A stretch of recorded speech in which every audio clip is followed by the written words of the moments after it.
Hello and welcome back everyone to Neri Nekoma. Today we're gonna get started with something special, and that is the Supercut to Pretend to Faint Polyship edition. So we'll have all the ships in one place. Yay! Also, it will have a bonus part as all my Supercuts do. In this case, in addition, a ship that has not gotten its own video yet.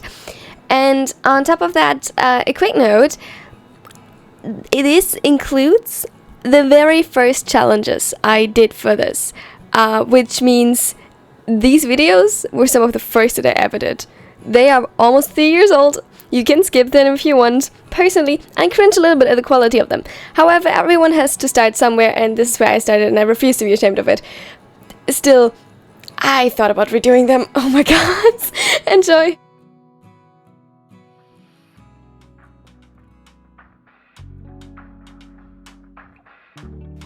Oikawa created a group chat.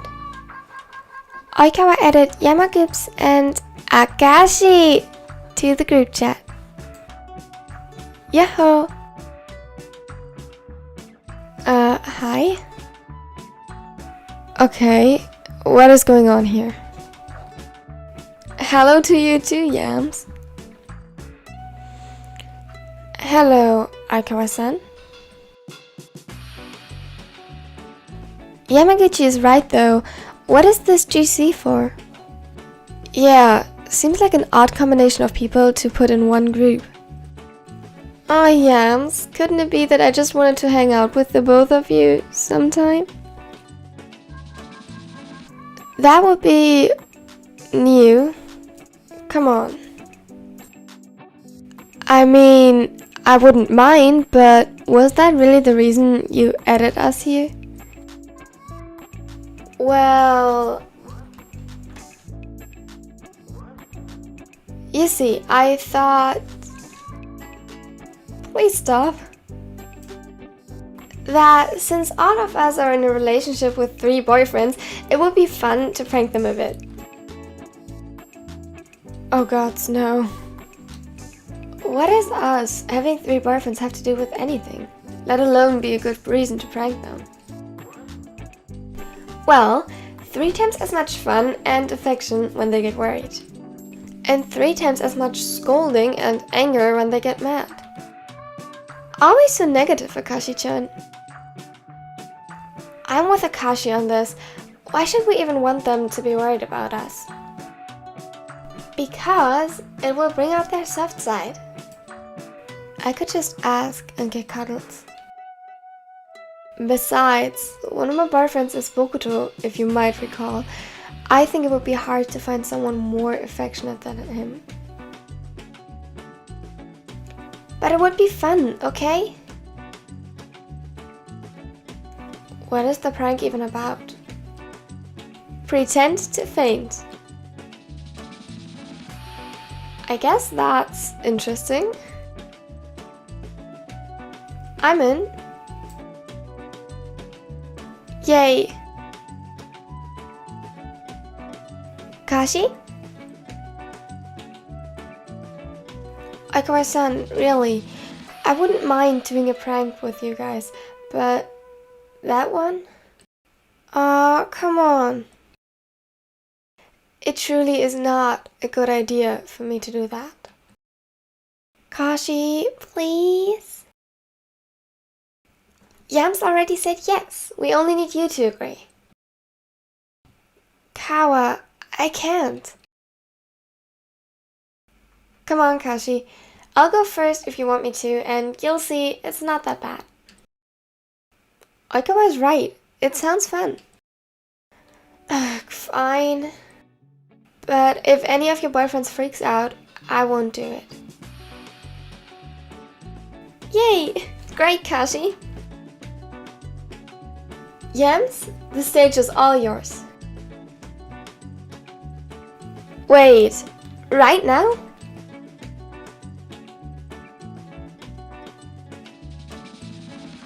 TsukiYamaKageHina. Dang it. He shouldn't have agreed with Oikawa, and he definitely shouldn't have volunteered to go first. At least now Akashi agreed too. That was if none of his boyfriends freaked out too much. Actually, he might not have agreed at all, considering that they most likely would. Everyone who knew Kax and Hinata knew that. His only chance now was for Tsuki to keep them calm.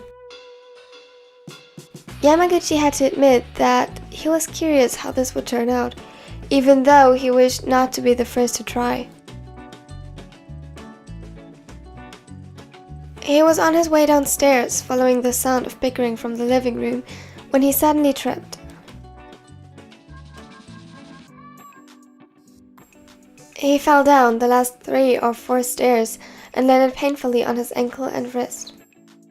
A small groan escaped his throat, and he heard how the voices died down. Maybe this wasn't so bad after all.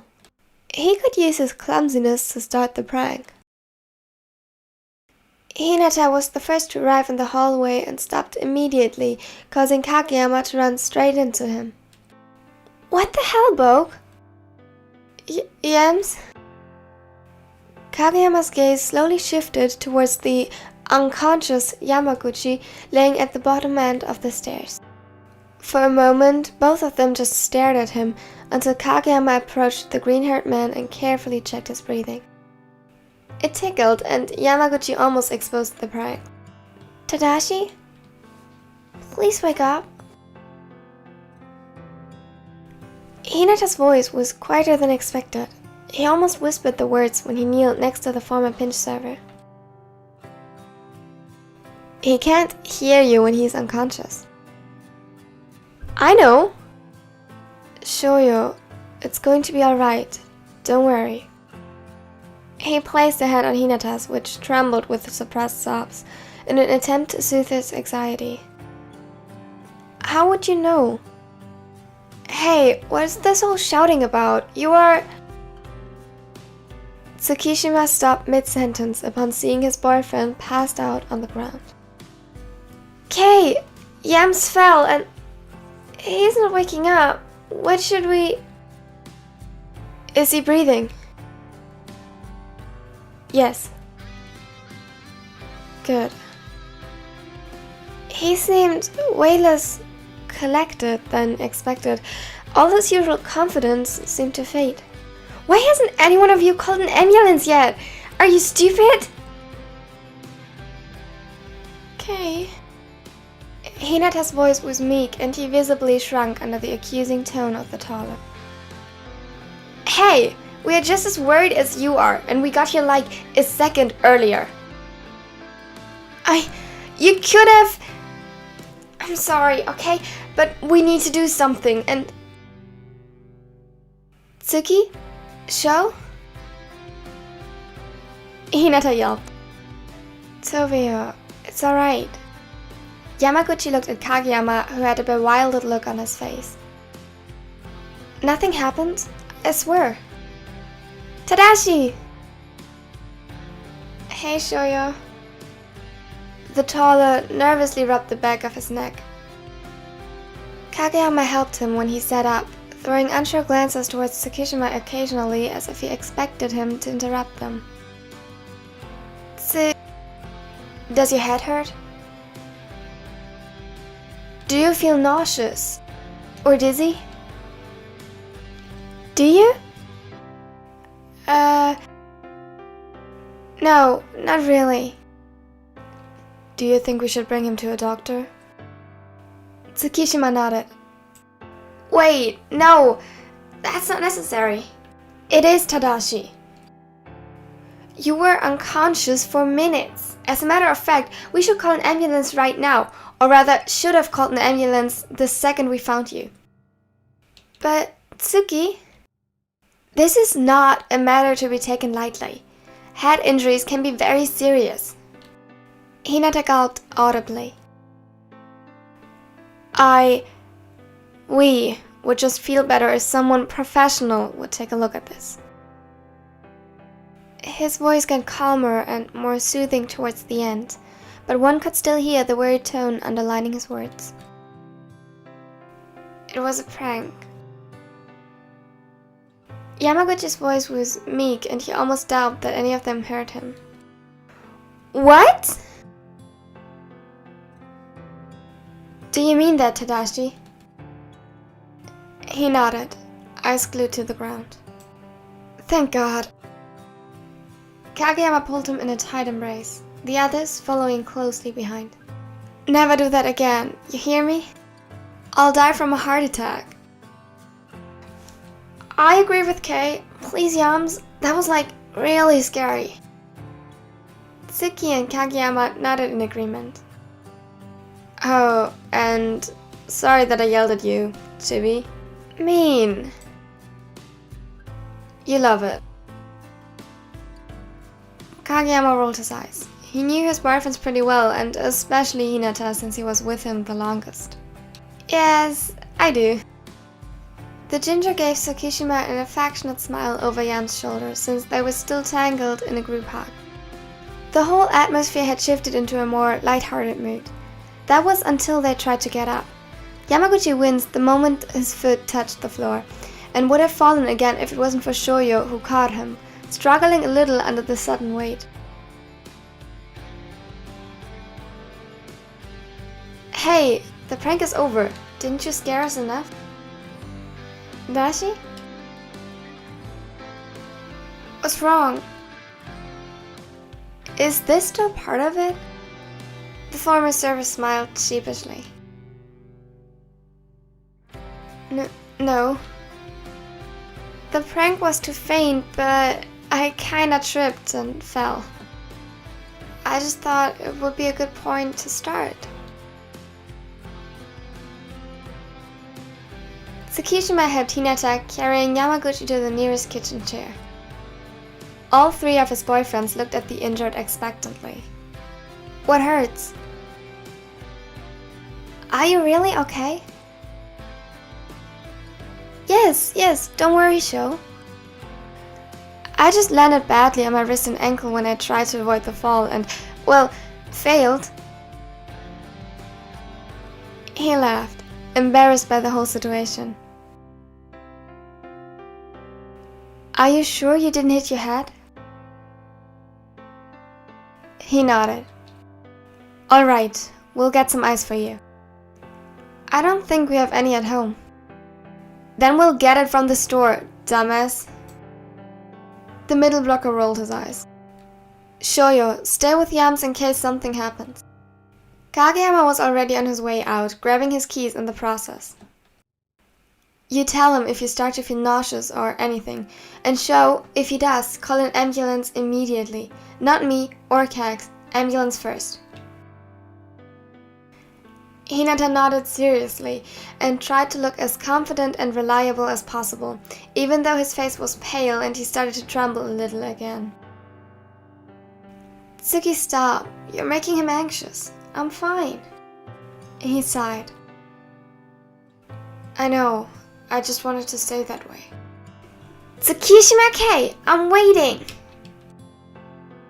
The blonde gave each of his boyfriends a quick peck on the lips before running after Kageyama.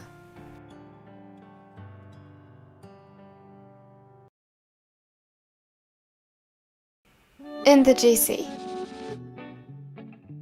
Well, that was unexpected. Chibi-chan going quiet, Tsukishima losing his cool, and little Toya-chan being reasonable for once? That was more than unexpected.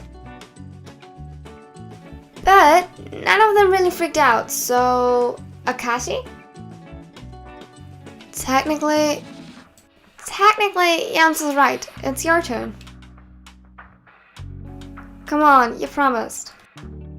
Fine. The consequences are on you guys.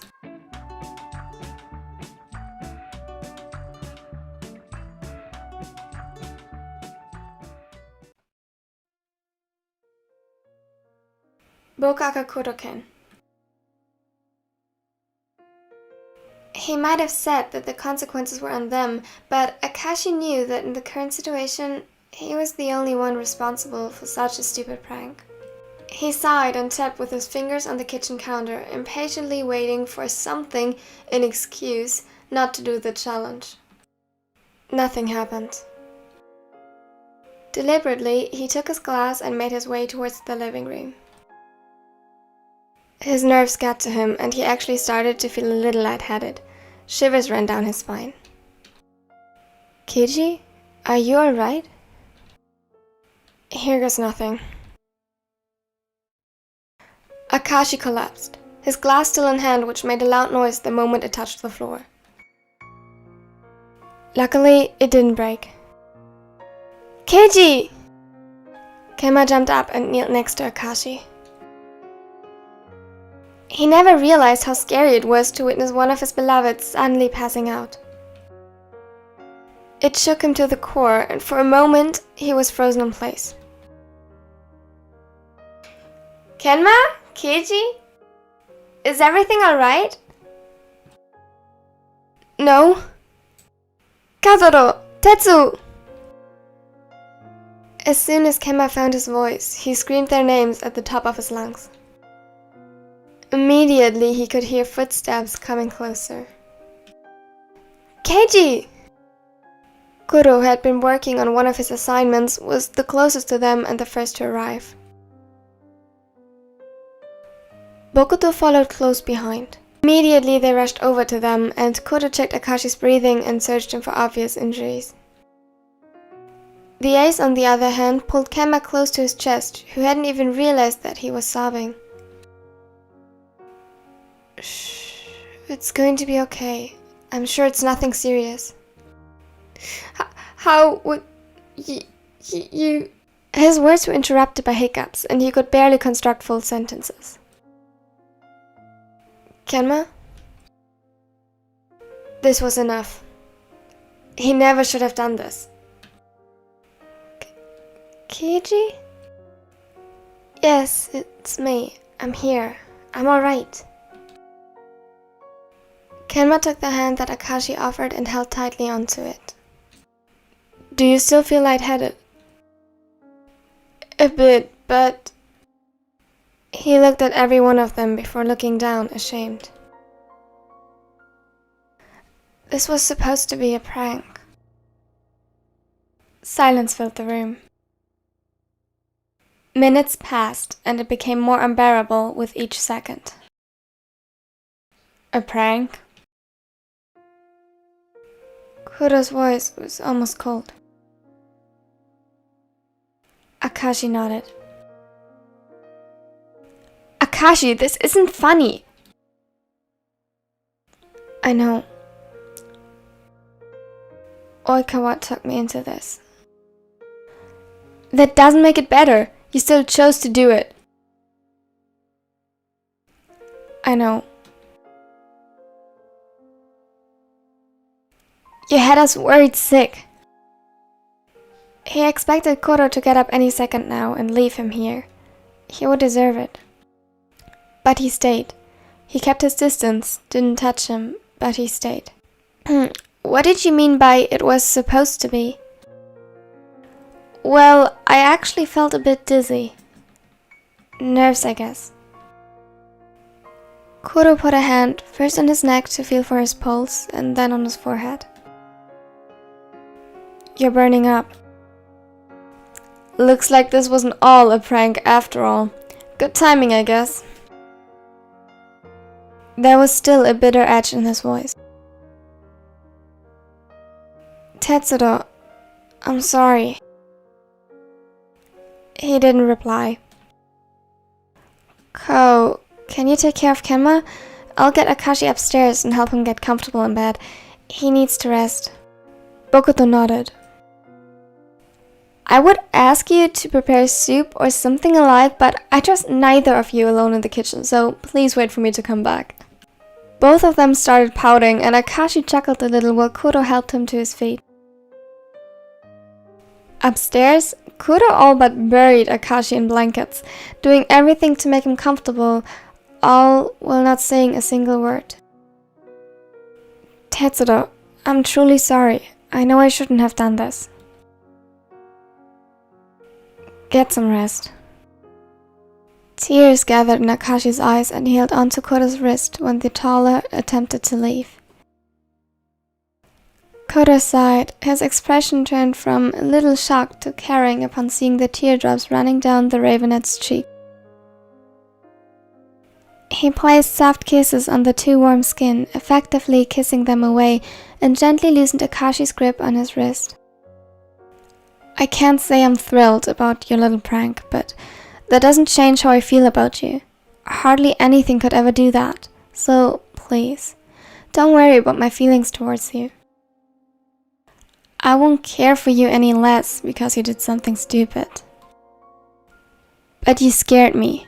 Really scared me. And I need a bit of time to sort my thoughts. That's all. With that, he left.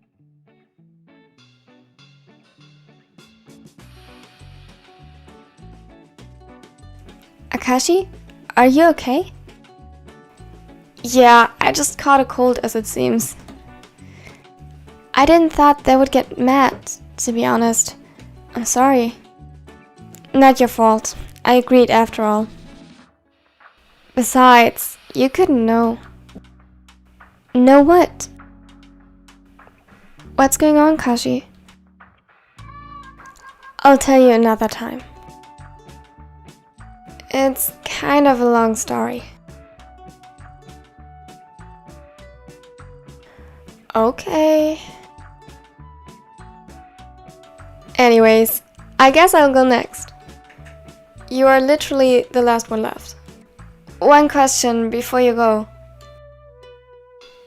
Why did you choose us for the challenge? Wouldn't Kuro or Bokuto be a more obvious choice?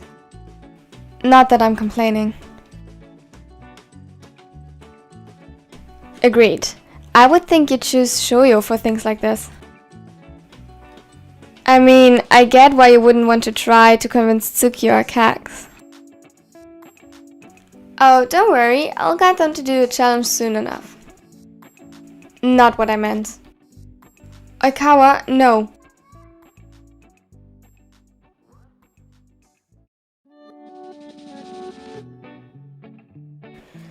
Oikawa prepared the prank when all of his boyfriends were out of the house grocery shopping. The setter might have overworked himself a little these past days, which is why they told him to stay at home and rest. Too bad for them that this effectively created the perfect opportunity to do this challenge. In fact, their absence was the only reason for this idea, since he got bored after a while and tried to think of something entertaining. And, well, too bad for Yamaguchi's and Akashi's boyfriends for pulling them into this mess. Oikawa planned to surprise his beloveds the moment they came back by placing a cloth conveniently on the ground in the hallway so that he could pretend to slip when greeting them at the door. He was proud of himself for coming up with this plan and just waited patiently for the sound of the door opening. As soon as he heard the doorbell ring, he jumped to his feet, ignoring the dizziness filling his head due to his rushed movements. Finally! He didn't bother thinking about why they would ring the doorbell instead of using their keys before getting into position.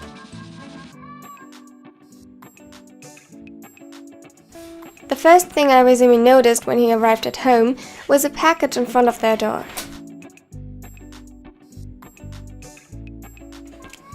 Hey, did any of you guys order something? Uh-huh. Not sure. Maybe Oikawa did. Probably. Why didn't he accept the package though? He's most likely asleep. You know how stressed he was lately? Hey guys, I know this must be really important and all, but could you maybe discuss it when we are, I don't know, inside? Where you could ask the person in question? Tsuga chuckled as he looked at Daichi, who struggled to balance the shopping bags in his arms, while Iwazumi started straight up laughing, pretty loaded with bags himself. The setter, who was the only one with a free hand, fumbled with his key and opened the door as quickly as possible. He was the first one to go inside, and the first one to see him. The groceries landed on the floor with a low thud, the noise of shattering and cracking glass mixing with the drops of various liquid hitting the floor. He couldn't care less. His attention was caught by the unmoving figure of his beloved on the floor in front of him. All the colors seemed to pale next to the bright red liquids surrounding his head. Suga, what the hell? The groceries... Toru! He pushed past Sugawara, who was still in shock and almost fell, and sprinted towards the limp body of his boyfriend, dropping his own grocery bags in the process. Daichi was the only one who managed to put his bags down before assessing the situation further. What was going on? Why were they panicking? Why was he panicking? Why did his throat feel suddenly too tight to breathe? Why did he feel so cold? What was Oikawa doing on the floor? And why was he just standing there? Do something! Do something, do something, do something! He worked with kids every day. What would he do if one of them got hurt? What was it he needed to do? Sugawara's vision started to get blurry, and he could almost see the darkness at the seams closing in, and dots dancing in his sight. From somewhere in the distance, he heard Daichi talking to someone. Someone on the phone? An emergency operator? Occasionally, the former captain would give orders to Iwaizumi, who was closest to Aikawa, following the younger's every word. But all Suga could do was fight the darkness. All he did was just stand there, witnessing the events unfold in front of him. Everything seemed to be far away and out of reach, as if he was underwater, as if he was drowning, with no air he could breathe and no warmth he could feel. His understanding of time had vanished. Suddenly, there were people in the apartment, taking Oikawa with them, taking him away. No. Koshi? His body was shaking, and when he tried doing a step forward and reaching for them, he fell straight into Daichi's arms. Hey, Koshi, it's going to be alright. The ambulance is here now. They are taking him to a hospital. Everything is going to be fine. His voice was calm and soothing. Sugawara felt as if he was one of the relatives of a victim on a crime scene, like he was just one of the many people the young police officer encountered on a daily basis. He knew that Daichi was very good at his job, but this was the first time he saw it. Excuse me, but is one of you accompanying him in the ambulance? Yes, please. Could you take Suga with you? He might need medical attention as well. Of course. Sir, can you walk? Can you follow us downstairs? I'll help him. I'm a police officer. I'm trained with this kind of situation. The paramedic gave him a short nod, while Daichi slowly helped Sugawara to his feet. Dai? Shh, it's going to be alright. I'll help you get downstairs, and to Aikawa. You'll accompany him in the ambulance, and Iwaizumi and I will follow close behind. He allowed Daichi to lead him downstairs, to put him in his seat in the giant vehicle and closed the seatbelt around him. You are going to be alright, and Aikawa is going to be as well. The last thing the former setter saw before the doors closed was the determined expression of Daichi and the terrified one of Iwaizumi.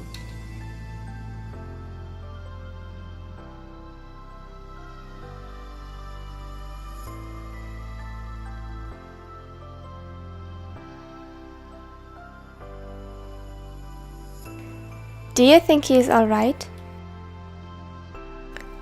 Yeah, I mean, why wouldn't he be? Maybe he didn't do it after all. That doesn't sound like Aikawa though. True. Well, maybe he just got the attention he wanted. You spend too much time with Atsumu. And you with Suna, as it seems. Touché.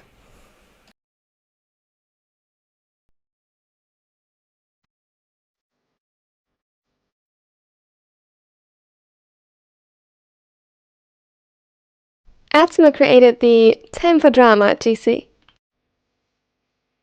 Atsuma added Komori and Hayato to the group chat. Hello everyone.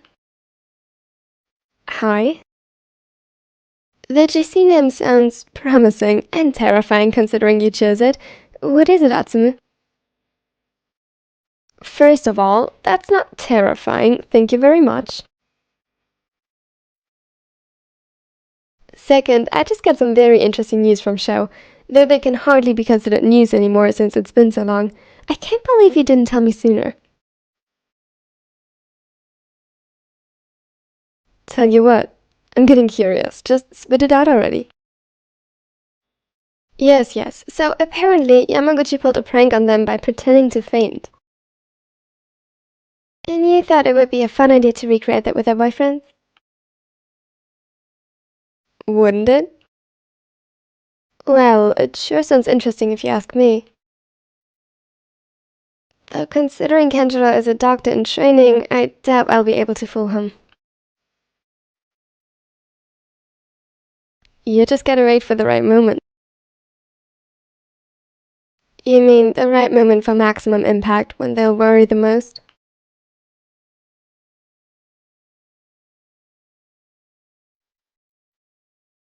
I'm in.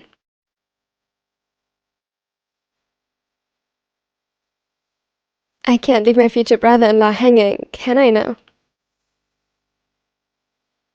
That's the spirit. Well, as I said, it sounds interesting enough. I just doubt it'll work. Kenjiro is very good at his job. And, I mean, you have Kida-san. I doubt he's easily fooled. It's a risk you gotta take. Well, I'm in. Asuma has been so distracted lately. Maybe this will get him out of his head. Yes? What's wrong? I wish I knew. I'll tell you everything over lunch soon. Don't worry, we're looking out for him. Good. So, Yamagata, what about you? Sure, I'll just blame you if it goes wrong. Fair enough. Who gets the start? You, obviously. Hey, you already decided to make me the scapegoat if something goes wrong. I think someone else should go first for that.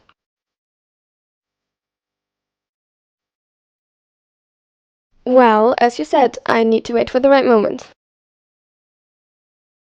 Fine, I'll go. But Sumu, you're next before Kida catches wind of this. He always seems to know what the twins are up to. It's scary. Shut up.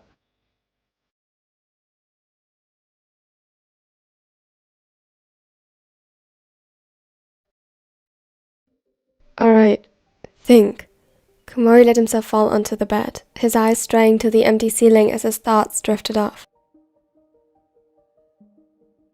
It was late afternoon. Akagi and Osamu were still running errands, specifically buying their dinner at the local grocery store, and Lin was downstairs, probably resting on the couch. They had a game today, leaving the middle blocker utterly exhausted.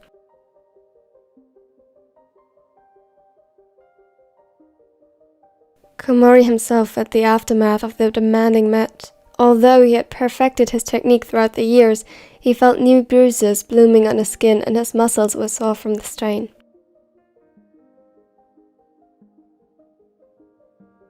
He sighed. His brain barely functioned in this state. Wait, if his barely functioned, then Suna was probably the same. And Akagi and Osamu too had very demanding days at work, so this, when they'd come home, would be the perfect time. With new enthusiasm he sat up, regretting it almost immediately as the world spun before his eyes due to this sudden movement, and he was forced to slow down. Stupid exhaustion. He quickly texted Hayato, suggesting the same plan he had started to carefully lay out in his mind. He waited until he had the click of the door announcing his partner's arrival, along with Akagi's excited shout as he greeted them from the hallway. "We're home!" A small smile tucked Komori's lips upward at the sound. He loved the way Akagi's welcoming tone caused warmth to wash over him and settle within his chest. He was always so full of energy when he was by their side.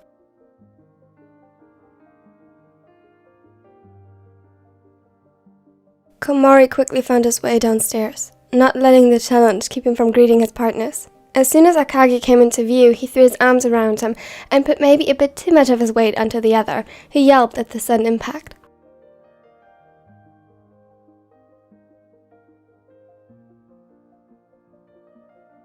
It quickly transformed into a small giggle as he stabilized them. "What's gotten into you today?" "Tired."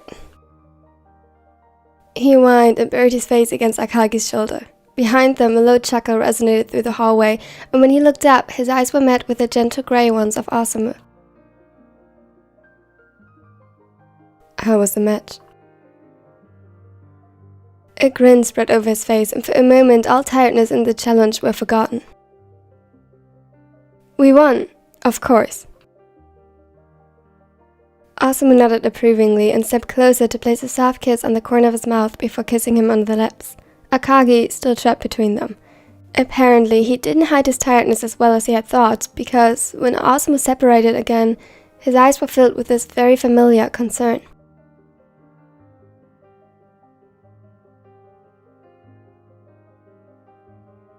"You should rest. Don't overdo it." He sighed. After pressing a quick peck to Akagi's cheeks, he stepped back from the hug and crossed his arms over his chest. "Motsuya, please. I'll make dinner and I'll help him. So there is really nothing for you or Rin to worry about but getting some rest." "Fine." He reluctantly agreed and made his way to the living room. In truth, this wasn't too bad. If they were already this worried about him, making the challenge believable would be a piece of cake. But that was just it. Maybe it would be a bit too realistic.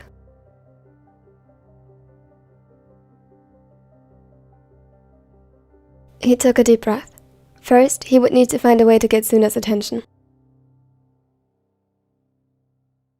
The middle blocker was sleeping soundly on the couch. His expression was relaxed, and he looked so peaceful that Komori couldn't get himself to wake him up. Instead, he settled down beside him, earning him a short, disgruntled groan before two strong arms wrapped around him easily, as though it was second nature to the taller.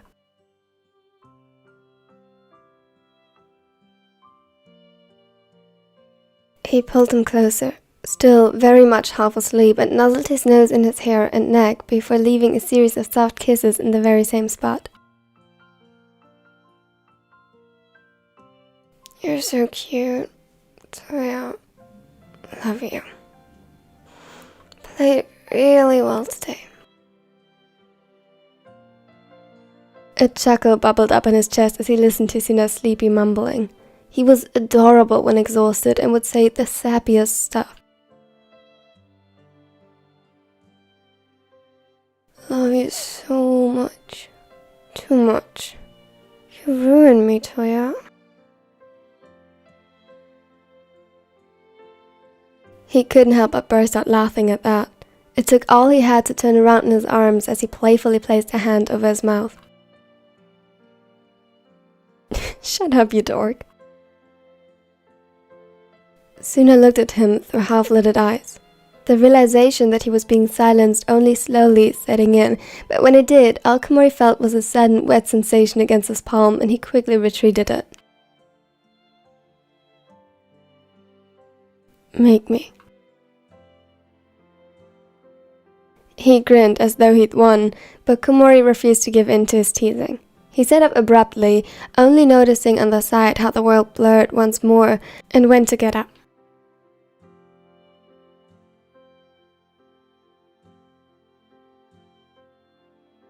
No, Motoya, come back. His whining died in his throat as he noticed the insecurity in Komori's movements. Immediately he grew alarmed, but it was still blocked out by layers of sleepy haze wrapped around his conscious mind.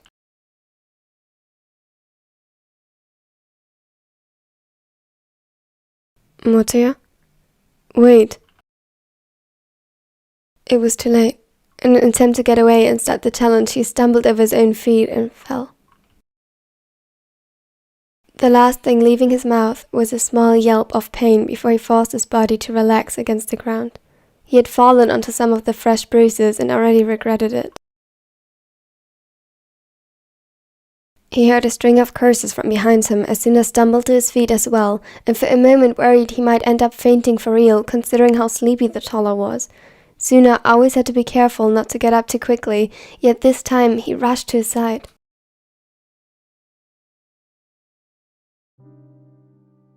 Suna struggled to force his brain to wake up. However, his heart clenched with worry as he saw Komori stumble more than walk away. Something wasn't right. Damn it! He needed to think. He needed to effing wake up, and...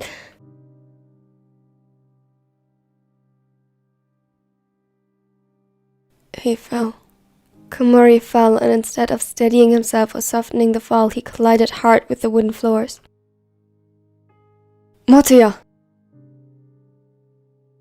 He rushed to get up, ignoring the room swaying around him in favor of getting to the libero faster. He stumbled and ended up more crawling than walking to his side, but it didn't matter. A sharp pain spread through his side as he collided with a coffee table, but he ignored it.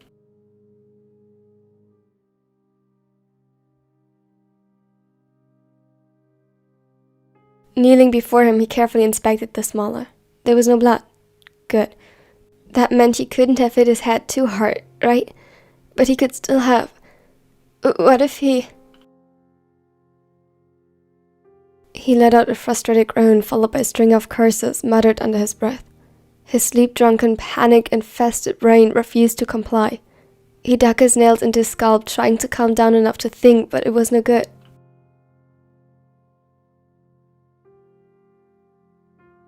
His breathing accelerated with every second ticking by in which Motoya lay before him, unmoving. The rustling in his ears grew in volume, drowning everything out except for... Samu! Osamu! Mishinari! He could hear the rustling of kitchen utensils from down the hall, and as soon as it clicked that he wasn't alone in this, he screamed, as loud as he could for his boyfriends.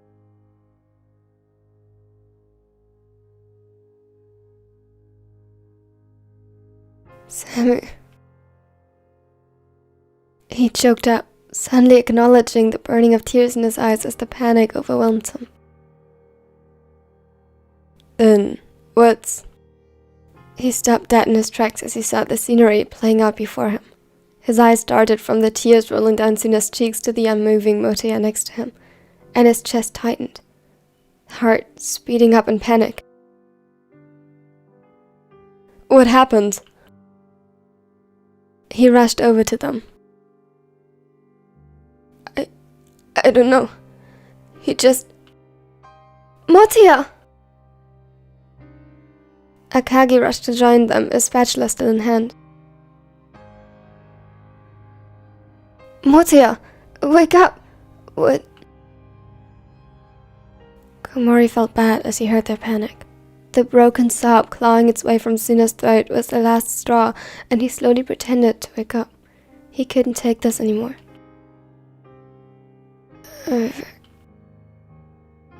His blood was rushing in his ears, the chaos around him making him nervous as guilt and genuine dizziness fought for dominance within him. Careful! Take it slow. Akagi was immediately by his side, helping him to sit up gently. He pulled him against his chest to have something to lean onto, and traced soothing patterns over his arm. When his sight slowly cleared, he recognized Osamu and Suna kneeling next to him and seemingly at the edge of bursting with worried questions. Osamu held Suna's hands, who clumsily wiped his face with his sleeve. He looked distraught to have been woken up so roughly, and Komori cringed inwardly at the thought.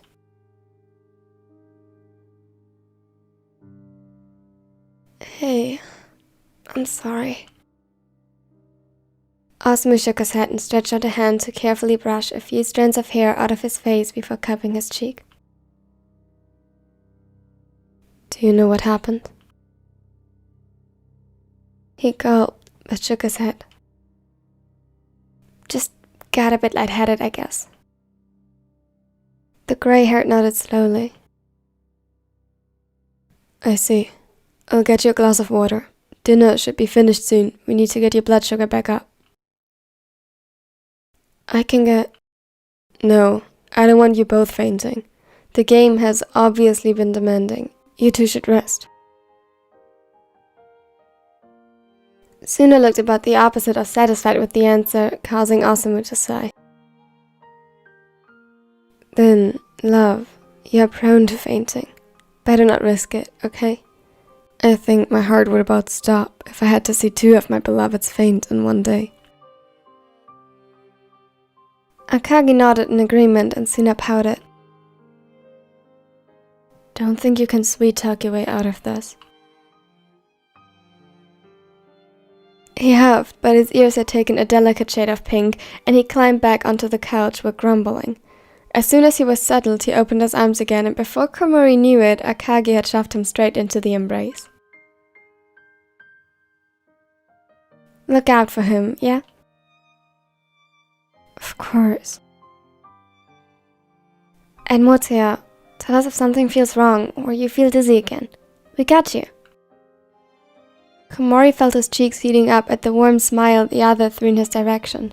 His heart sped up as he leaned down to place a gentle kiss on his hair.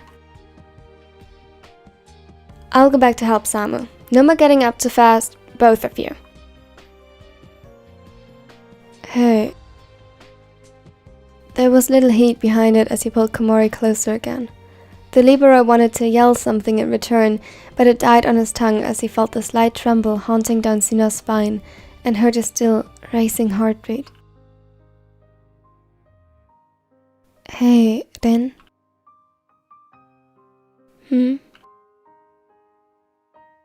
Immediately he looked at him, the worried crease between his brows appearing as before.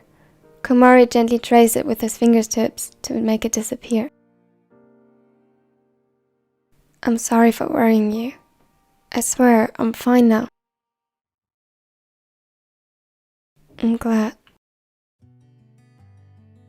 I love you, Motoya. I love you too. They snuggled up together, just enjoying each other's presence until Osamu called for them to eat dinner.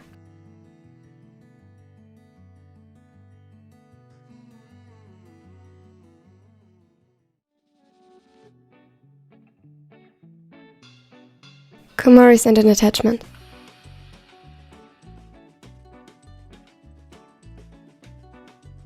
That was cold. I wasn't the one who suggested the challenge. Well, they were worried. So, Yamagata. Nuh-uh, you're going next, Mia. Oh, and can I add some people? Huh? Well, I didn't say it wasn't fun. Sure, feel free. Hayato added Nishinoya and Shibayama. You are the reason we liberos get a bad rap. Hey, you did the challenge first. Hey, what's up? Challenge? Hi guys. Run as long as you still can. Too late. What's going on? Atsumu made us do a new challenge. Hey! Challenge? I'm listening. What kind of challenge? Fainting in front of your boyfriends. Jeez. Komori did it already. Hayato resent an attachment. Nice. So, I take it as you're participating? Of course. Sure.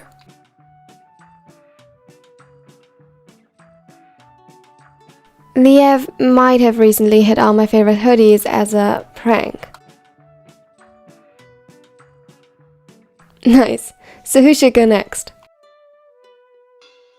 Nuh-uh. Tsumu, you won't escape this. Fine.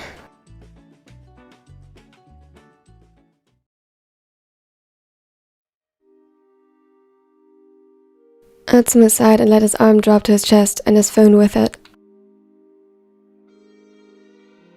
He lay on the couch, his legs stretched out over Aaron's lap, who was reading an article about something. What? Atsumu couldn't remember. Everything alright? There was a slight chuckle in his voice. After living together for the last year and dating for far longer, Aaron knew Atsumu and his habits well, and knew to distinguish between serious issues and minor annoyances or irritation. He patted over Atsumu's thigh as he put down his tablet to turn his attention to the setter.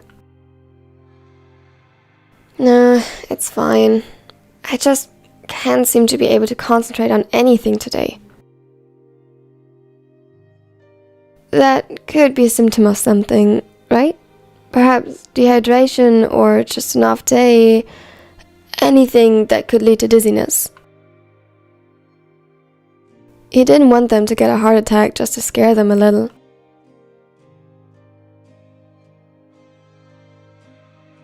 Aaron smiled sympathetically and reached out to brush a few of the blonde strands from Atsumu's face. He let his hand rest on the blonde's cheek, and his gaze softened as the other leaned into the touch. Atsumu let out a content breath of relief. Aaron's touch was warm. It always was. It carried a specific kind of comfort, the kind that made you feel at home and safe.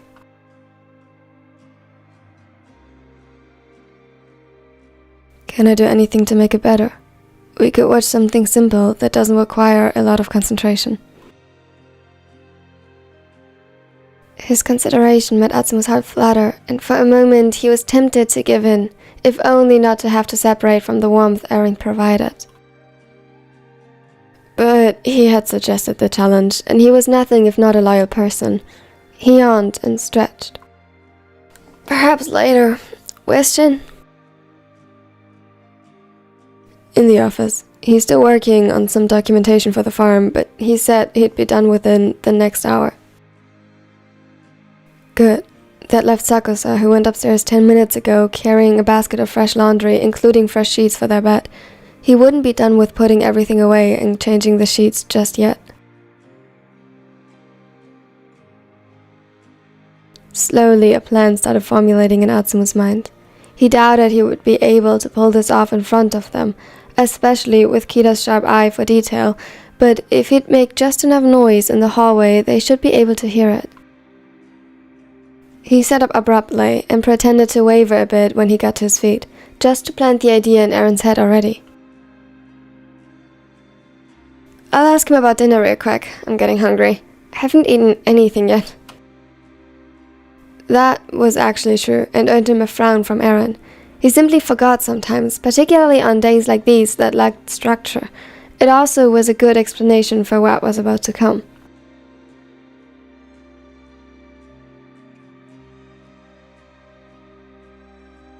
That it could very much realistically lead to fainting was confirmed as Atsumu started climbing the stairs. He felt a little faint and wondered briefly if the nervousness over the challenge made him overthink things, but shook it off.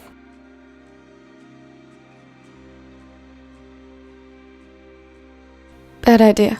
For a brief moment, the room spun before his eyes and he missed the next step. It led him to stumble backwards, and he collided painfully with the wall as he searched for something to hold on to before he regained his footing. His ankle hurt a bit as he had twisted it unfortunately on his way down. His heart was racing in his chest when everything around him finally stopped moving, and he could orient himself again, only to find that he was halfway sitting, half leaning against the wall at the bottom of the stairs. When he heard rustling from above, he decided to commit to the action, and with another thought, let himself fall to the ground. He hadn't planned on including the stairs, but he might as well go with it if his clumsiness commanded it. Atsumu? Kita called out from above. The office was the room closest to the stairs, though Atsumu marveled once more at his boyfriend's ability to distinguish them by their steps alone, and always knowing where everyone was in the small house.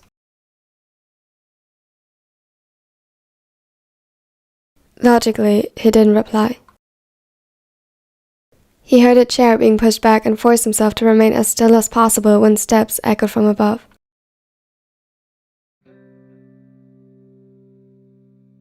Kita didn't like the silence that followed Atsumu's pained groan. He frowned as he got no answer, and in the blink of an eye, the documents on his computer were forgotten about. His attention was on the hallway and any noises deriving from it, but nothing. It remained quiet.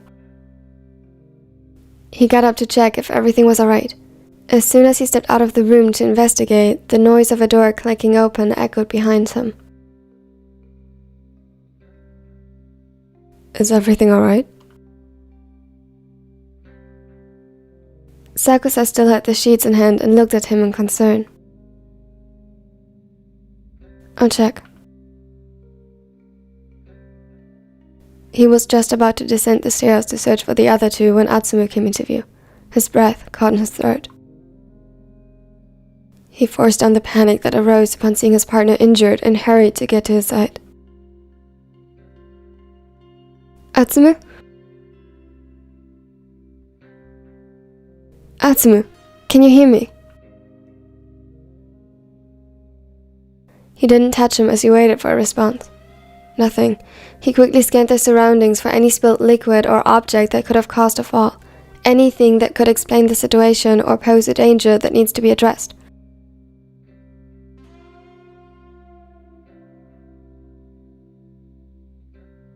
All he found was Sakusa, who had followed him after he heard him call out to Atsumu again. He stood frozen at the top of the stairs as he took in the scene. Be careful! We don't know if he slipped on something. He took a deep, calming breath as he tried to sort out the next step they had to follow in his mind. If you can, please give me my phone. It is still in the office. He wasn't sure if Sakusa heard or followed his instructions, but his attention was already on Atsumu again. He saw no obvious injuries, no signs of blood that might have indicated a traumatic head injury. That was good. Careful not to move him, he leaned forward to listen to his breathing, tilting his head sideways to simultaneously observe the lifting and falling of his chest. It was still there. No need for CPR.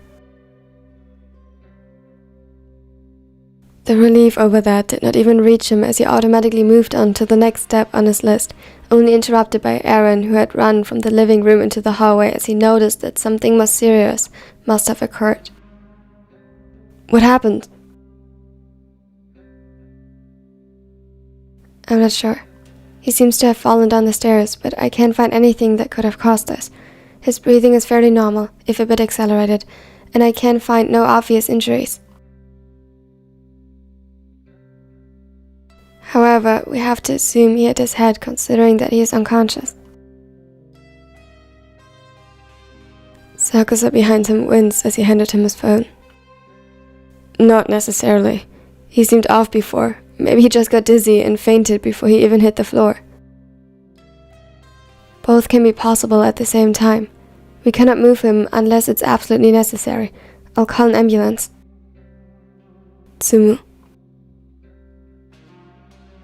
Sakusa had reached out to hold on to Kita's shoulder for support. He had seen many injuries throughout his job as a professional volleyball player, Bruises, scratches, broken fingers, and twisted ankles, as well as nosebleeds, but severe head injuries or collapse were much more rare, and he panicked at the implications this might have. Before Kita, however, could call for help, Atsumu stirred. He let out a pained groan and moved to fight himself up from the ground. Hey, Tsumu? Aaron came to his aid immediately, supporting him, while Kita tried in vain to intervene. Stop! Atsumu, stop! Fear laced his voice, and his previous calm and collected demeanor vanished. You can't move yet. You might have hurt... Shinsuke? It's alright. I only fell like 3 steps. He rubbed his eyes tiredly, sat up completely and leaned against Aaron.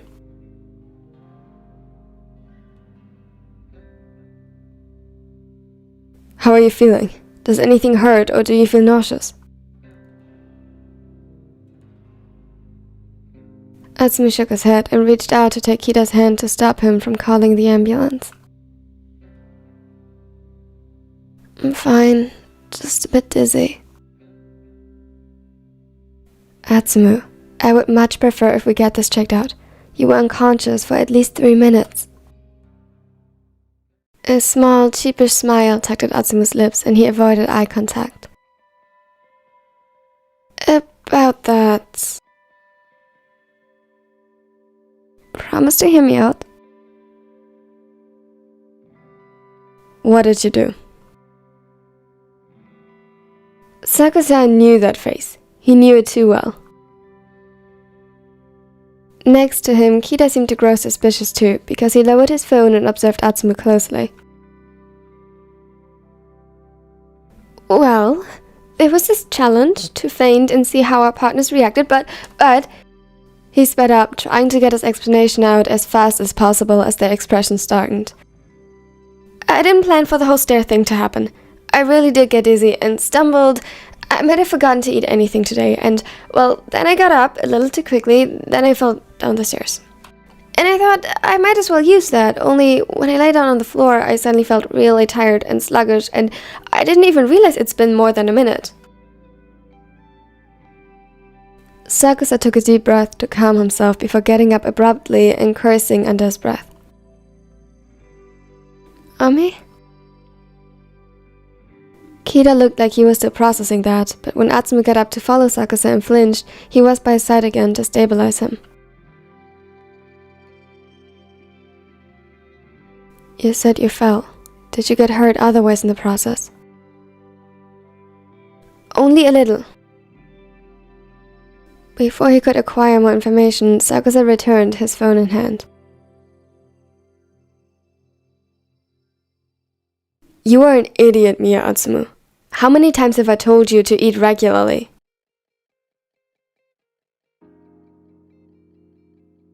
It's not my fault. I just forget.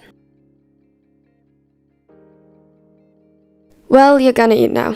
I'll call Osamu to order something from his restaurant. Don't look at me like that. I'll also tell him that you didn't eat so far. At that, Atsumu paled. His boyfriends weren't the only ones angry with him when he failed to look after himself properly, and Osamu was his own kind of scary, particularly when it's about Atsumu and food. He looked at Kita and Aaron in horror as Sakusa left again to make the call. You're just gonna let him feed me to the sharks? Well, to be honest, you kinda deserve it. Atsumu made a wounded sound of protest that was barely convincing and finally coaxed Kita to relax a little. Aaron, could you carry Atsumu back to the couch? I want to take a look at his other injuries, and he shouldn't get up again until he has eaten something. Hey, my blood sugar might be a bit low, but I haven't suddenly lost the ability to walk. Kita ignored him, and so did Aaron, though Atsumu's further complaints died on his tongue as he was swept up in the strong arms of the taller and pressed to his chest. Who would complain in his position? In the living room, Kita inspected the freshly blossoming bruises and his ankle. Nothing major, and a good night's sleep should heal whatever blemishes he had acquired, but only after Atsumu assured him for the 18th time that he didn't hit his head did Kita let it go.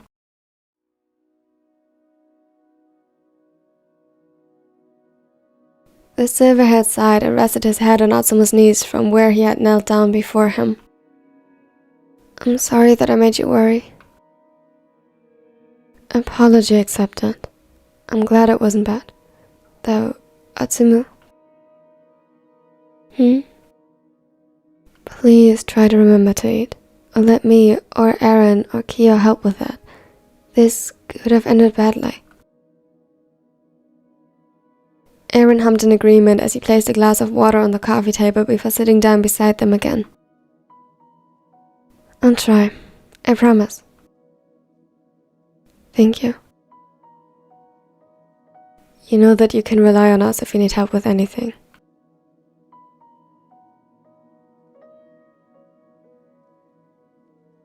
I know. I guess I never saw it as a problem. I only ever forget when I'm too distracted and don't have a clear schedule that day.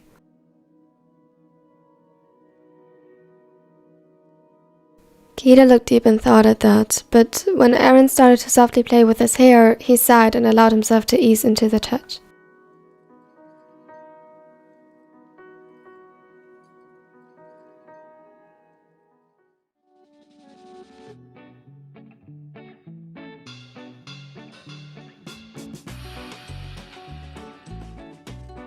Oh wow. And you said I was mean. It wasn't that bad. You pretended to fall down the stairs. Not on purpose. Damn, dude.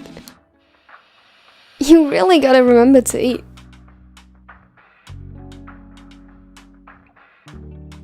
At least now I know why Asuma disappeared so suddenly.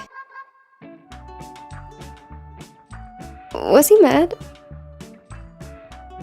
Do you count cursing under his breath and storming out as mad? Fuck. Yeah, by all means, you should run. They won't let me.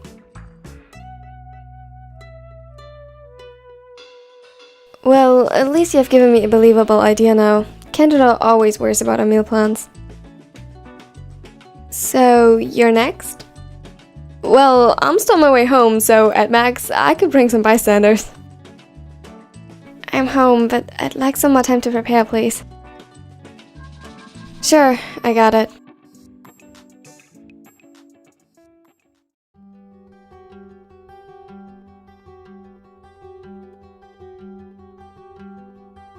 He had to close the chat and put his phone aside. He took a moment to consider what he had gotten himself into.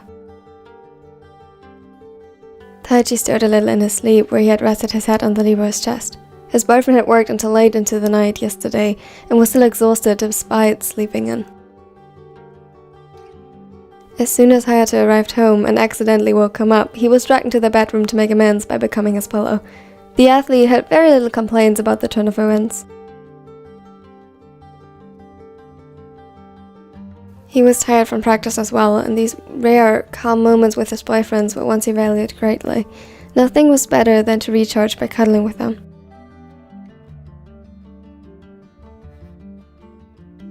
A soft smile tugged at the corners of his lips as he observed Taichi's peaceful expression, for once free from any worries troubling his mind. It made him feel guilty at once, considering what he was about to do. He sighed and leaned down to place a gentle kiss on the auburn hair and Taichi's forehead as he frowned and turned to him slightly. What are you doing? He rubbed his eyes, visibly only half awake, and tried turning around again. Kissing you? Why? Hayata chuckled. Taichi was adorable when he got like this. Because I love you. He leaned down to place some more butterfly kisses across his cheek and nose, making the other giggle and fight him off weakly. No, you're just trying to make me not be mad for leaving.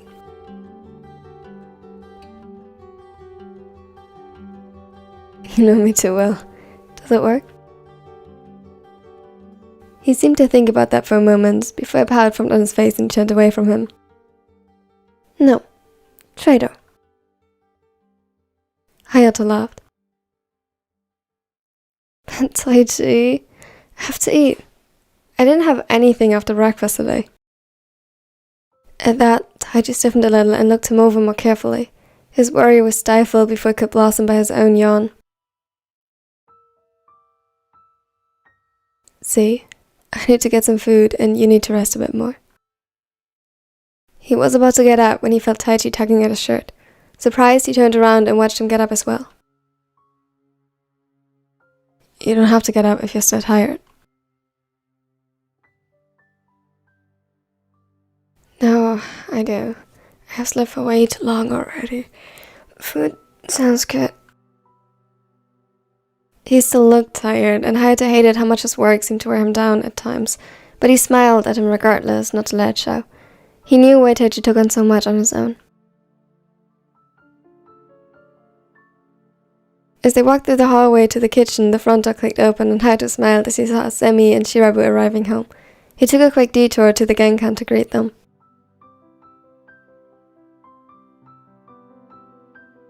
Busy day?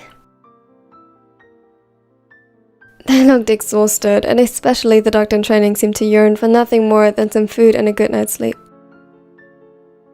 You have no idea. His grumpy expression softened as he reached Hayato and kissed him gently before walking straight past him and letting himself fall onto the couch. Semi chuckled as he observed him before kissing Taichi hello as well. Do you have any plans for the evening? Sleep.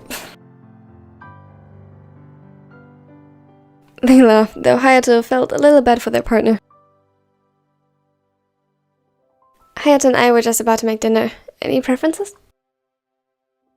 Semi shook his head, visibly tired himself. Anything is fine. Tell me if you want any help. Will do. He placed a conciliatory kiss on his cheek before rushing to the kitchen. The libero was truly starving at this point, though the challenge still lingered in the back of his mind. He was even less sure now how to put it into action than before. The opportunity presented itself in a rather unpleasant way. He didn't wait for Taichi, who was taller than him, to reach for one of the pots they stored up in the cabinets above. It loosened and fell. He barely had the time to react and just managed to turn his head aside as to not get hit in the face. Instead, it hit his temple. Pain spread like slow waves from the area, and for a second his vision blurred. The irony was striking. Alerted by the noise, Taichi rushed over and found him hunched over the kitchen counter. Hayato? What happened? The pot fell and hit. He vaguely motioned for his head, truly dizzy from the incident. Quickly, he leaned into the uneasiness and allowed his knees to give out on him. Hayato! Taichi's arms closed around him and he went limp in his embrace. He closed his eyes. For a moment, this almost seemed to intensify the pain as the pounding at his temple increased.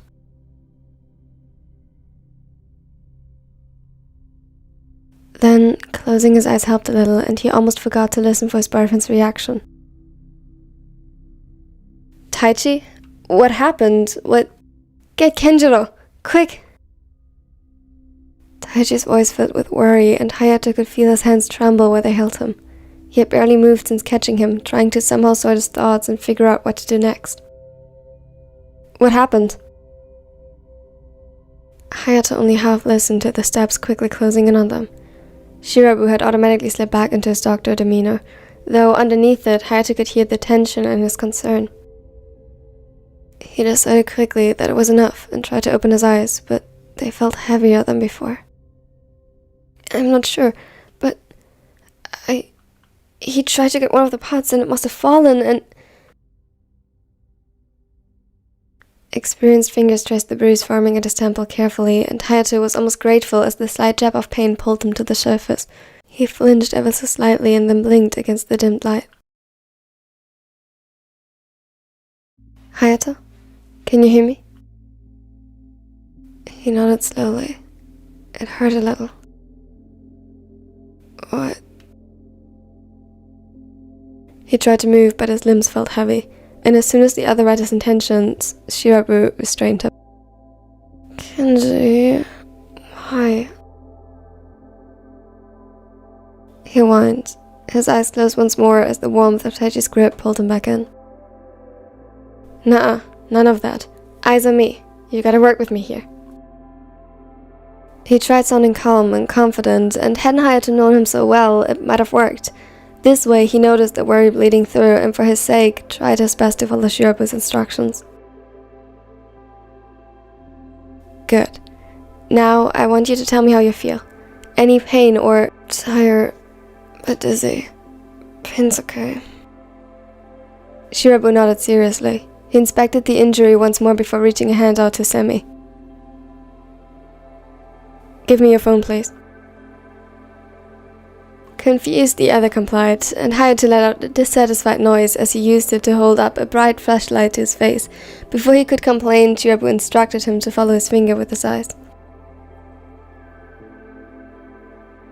Looks good. Taichi, help me set him up against the counter. If you feel nauseous or the dizziness gets worse, tell me immediately, Haya. The libero complied, but cringed uncomfortably at Shirabu's serious tone. I swear, I'm fine. It's not the first time I hit my head. That didn't seem to help, and Shirabu proceeded to take his wrist and place 2 fingers on the inner side. What are you doing? Checking your pulse. He would have rolled his eyes had his head still been pounding, and if Shirabu's care wasn't in his own way utterly adorable. I am fine. That is what I'm trying to make sure of. Now, tell me, can you feel this? Over the next half an hour he had to endure Shirabu fussing over him and checking every symptom twice, performing neurological assessments and inquiring about his memory. The latter was the worst because he couldn't tell what he had for breakfast on a good day, let alone now.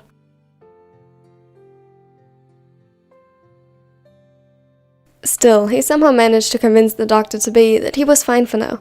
He was grateful as from the corner of his eye he caught Semi guiding Taichi back into the kitchen and suggesting they'd get dinner started. The auburn-haired began chewing on his lip and picking at the skin around his fingernails as he always did when nervous or worried.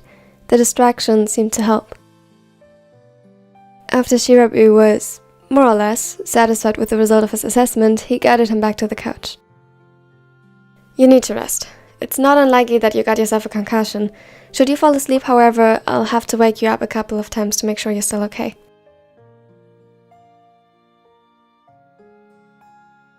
The libero relented with a sigh, but smiled up at him in return. Thanks for looking out for me. Sorry that I kept you from resting. Shirabu looked like he wanted to protest, but Haikyuu simply reached out to him in a silent plea for hugs, and the other agreed. They snuggled up together and Haikyuu did end up falling asleep. However, even when Shirabu woke him up again, all was fine, and they eventually settled a bit more relaxed into bed, though Semi insisted to carry him there regardless. He didn't complain. So, yeah, mine was a bit too realistic for my taste. How so? Yeah, that sounds ominous.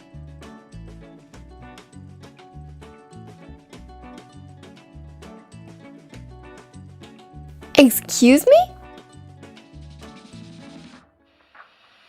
Holy shit, dude. I'm impressed. Impressed? I feel like someone should warn Asahi. Look, this wasn't the plan, okay? It happened on accident and I actually got a concussion. See what your challenges are doing to people, Atsumu? Excuse me, how's that my fault? Anyways, I nominate Noya to get next. Hell yeah!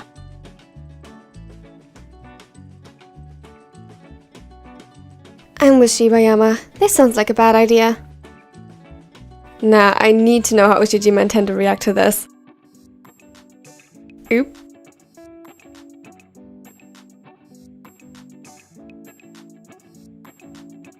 I mean, he has a valid point. I feel like you're silently judging me. Oh no, there is nothing silent about it. I am just judging you. But don't worry, I won't go crazy like Yamagata. I wouldn't want to actually send someone to the hospital. It was on accident.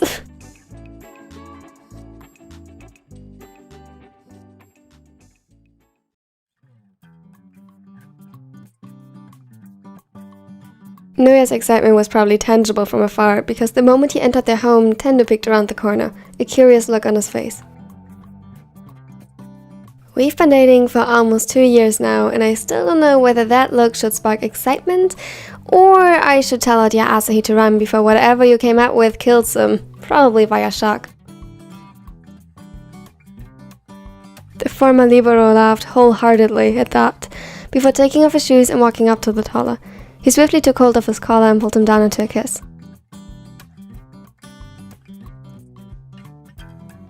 Don't worry, I intend to keep our scaredy cat alive for a little longer. Tendo chuckled in return and kissed him once more. Good. And you know, if you're up to something, you're required to tell me, as your partner in crime and romance.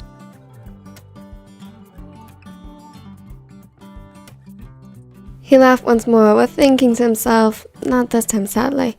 But Noya made a mental note to come up with a challenge soon that would involve 2 partners.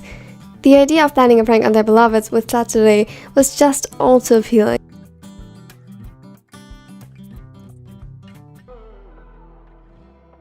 Speaking of the devil, where are our gentle giants?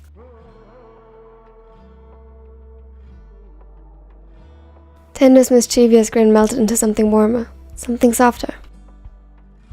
In the living room, Toshi just managed to get Sahi to rest a bit. You know how he gets when a project has him trapped.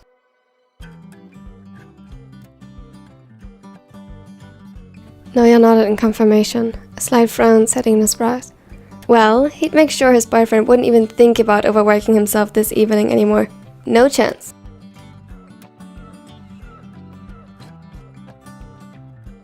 It was just brainstorming dinner. Any ideas would be appreciated. I might be creative when it comes to chocolate, but other dishes are less interesting. You already know I like anything you make. I don't care what it is. Tendo sighed as they walked into the open kitchen and leaned over the grocery list again he was working on. I know you're not picky, but I need help deciding. I genuinely have no idea what to make today. It's... Let me then.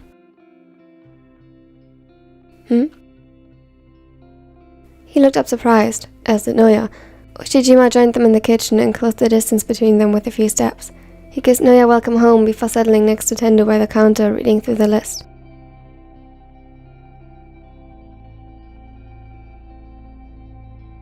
You worked hard today, and have been taking care of the food ever since we all arrived. Let me help. Again, the red-haired lips stretched into one of these warm smiles Noya only really saw in him when he was with them or engrossed in his work. What about Asahi? Did you leave him to rest alone? If you say it like that, it sounds like I need a babysitter. The designer let out a nervous chuckle. Tenlo only commented with an arched eyebrow. The way you sometimes tend to neglect your health when focused on your work, it surely wouldn't hurt. Asahi smiled sheepishly, but didn't try to argue against it, causing Tendo to sigh and Noya to chuckle at the exchange.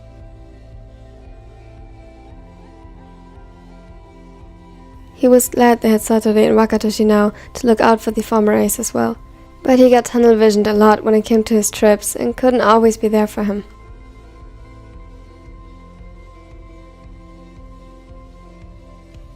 Knowing that he wasn't the only one looking out for Asahi was reassuring. You didn't answer my question. Fine, if you insist, but only because my feet are killing me. I had to walk around way too much today. Ushijima frowned, checking on him more closely. You should rest then. If you're in pain... Tendo chuckled. Toshi, that was hyperbolic. I'm only a little exhausted, though laying down for a bit would be nice. Alright then. He grabbed Tendo's hand to guide him over to the couch when he remembered the challenge. He only had a few seconds to consider his circumstances and make a decision. They were all assembled at the moment. The opportunity was perfect in that regard, but he hadn't really prepared. Then again, if he didn't act right now, he'd have to wait until after Ushijima came back from the grocery shopping, maybe even until after dinner, until he'd get another chance. He pretended to stumble and let out a surprised gasp. Immediately, Tendo reached for his arm to stabilize him. You? Is everything okay? Yeah, I just felt a little lightheaded all of a sudden. He shook off Tendo's grip and pretended to proceed to the couch. Even without looking, he knew that the other eyed him with concern. He was counting on that. On his next step, he repeated the stumble, but this time leaned into it, fighting his own reflexes as he let himself fall to the ground and praying Tendo would catch him. To him, this was more like a trustful challenge at this point. Luckily, his trust in the other was warranted. He heard a yelp, and before he came even close to the ground, Tendo's arms were around his middle. Despite his smaller stature, the force had them both on the ground by the end of it, but much less impactful than if the red-haired hadn't caught him. He seemed stunned for a moment as he held him. You? As if on cue, steps followed his voice, and soon Ushijima and Asahi were by their side. Saturday, is everything... He paused mid-sentence at the sight unraveling in front of him. Noya heard a shocked gasp as Asahi joined them as well, internally snickering that it had worked so well despite his lack of preparation. I don't know what happened. He just suddenly felt lightheaded and then passed out. Tendo's grip on him tightened slightly, and Noya could hear the tension in his voice as he did his best to remain calm. Yet aside from the rhythmic pattern of his breathing, the room remained silent. Toshi? Ushijima must have been overwhelmed by shock for a moment. It wasn't what Noya expected from his calm and usually rather collected boyfriend, and he felt a hint of worry blossoming in his chest. Asahi, yes, he would freeze, but Wakatoshi...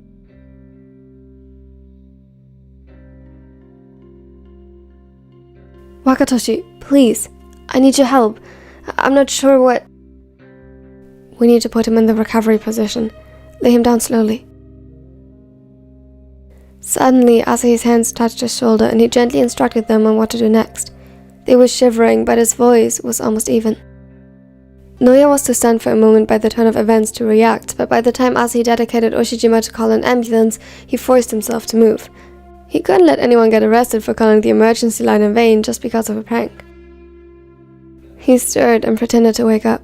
It was really difficult to take things slow. All he wanted to do, when hearing the worry in their voices, was to hug them as tightly as possible and promise that he was fine. A small grin spread on his face as he blinked up at them. Surprise! You! How are you feeling? Do you still feel lightheaded? Did you... He fought himself up despite Tendo's attempts to hold him down and slung his arms around his big bundle of anxiety. I'm fine, don't worry. No need to call an ambulance. He caught Ushijima's gaze over Asahi's shoulder and his heart twisted a little as he recognized the worry in them. You, I hate to burst your bubble, but you were out for minutes. We should still bring you to a hospital just to make sure. He turned around to the red-haired and smiled. that was just a challenge. Atsumu suggested it to get her boyfriend's reactions.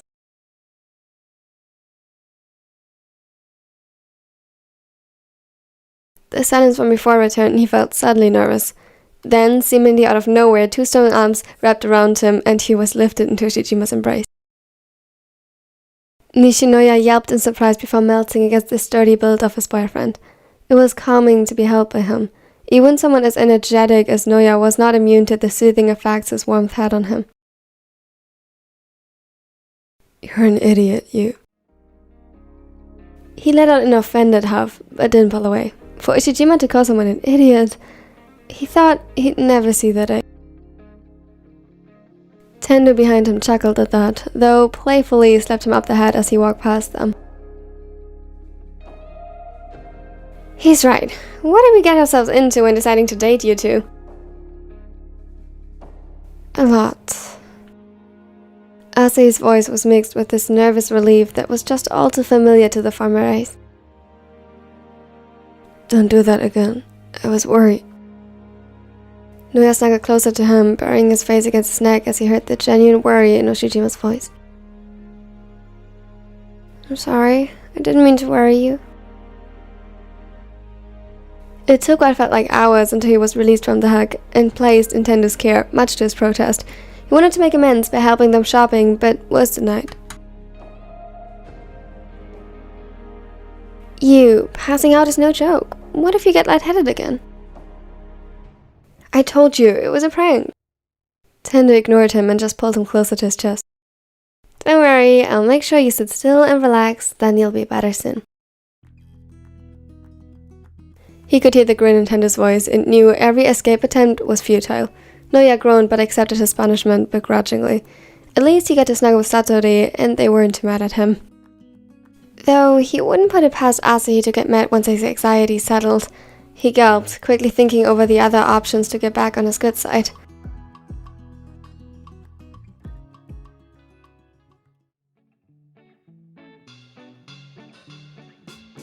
Noya sent an attachment. Simple but effective. I'm actually surprised this was the most harmless so far. Me too.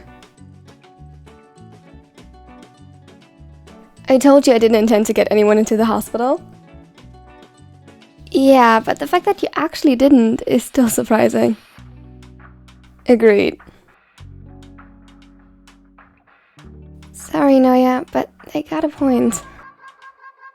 The fact that Ushijima got so quiet, though? I mean, he's always quiet. Not like that. I didn't expect him to be so shocked. Yeah, I was a bit worried. Understandable. And that's even though yours was the most harmless. Well, now I'm too curious how you will do, Shibayama. Me too, I can't wait to see Yaku's reaction. He'll probably behead me if he ever finds out it was a challenge. Is he even tall enough for that?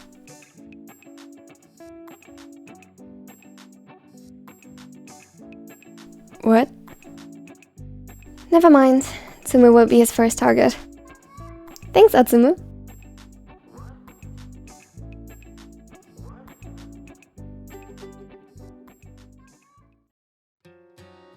The timing for the challenge wasn't terrible. Yaku dragged them out on a hiking trip, though it didn't take much convincing for any of them. It was warm, and despite proper hydration, it wouldn't be far-fetched to feel a little faint. Though, even if the circumstances weren't the problem in terms of making it believable, he felt bad to ruin their trip by worrying them. What happened to pranks that were actually funny and didn't harm anyone? Why go to such extremes to prove a point? Though Shibayama guessed he could ask that himself. It wasn't like Atsumu or the others forced him to, nor that they could. He'd gladly pretend they did though if Yaku searched for someone to blame. The liberal side.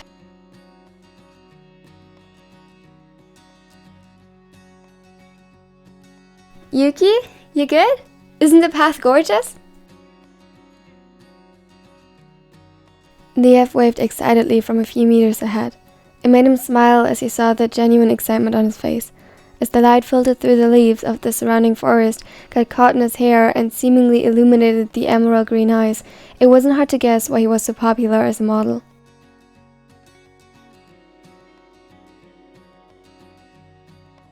Yeah, it's beautiful.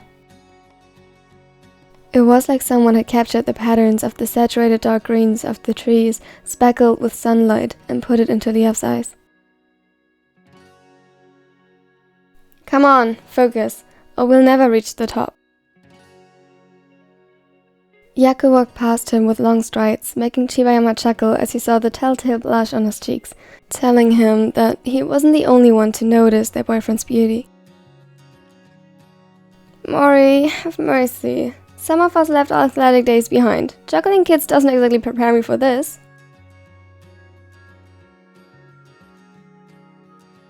Yaku turned around, but only raised an eyebrow skeptically at Inuoka's exaggerated turmoil.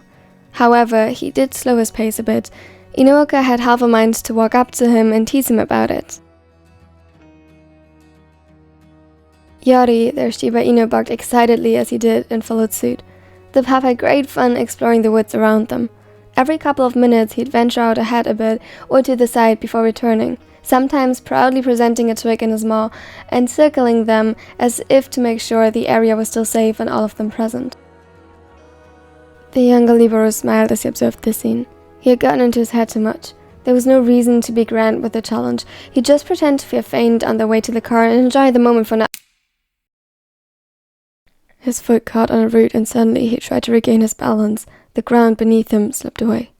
Green hues rushed and blended around him as he plunged on the slight slope to the right. For a moment, he still tried to make sense of what happened. His arms instinctively flew up to shield his head and face. The earth beneath him was mostly soft and wet with moss, but the occasional twig or thorns scratched over his exposed skin.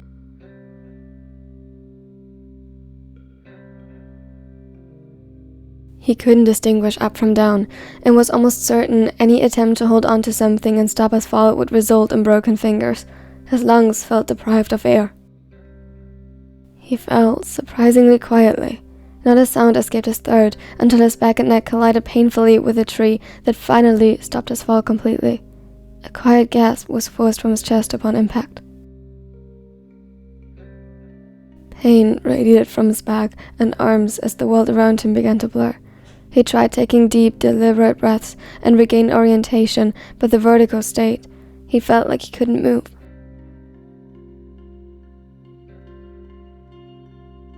He probably shouldn't. The slope wasn't too steep, and the fall not too high, but he had still managed to build up quite some tempo before being forcefully stopped by the obstacle at his back. Most importantly, he needed to stay calm.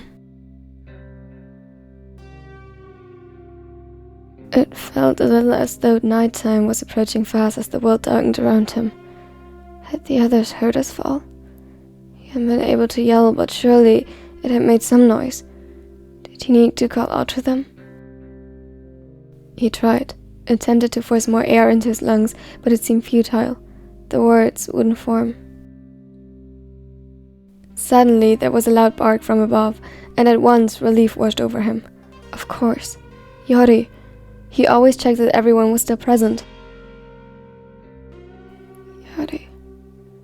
Goodbye. Yori.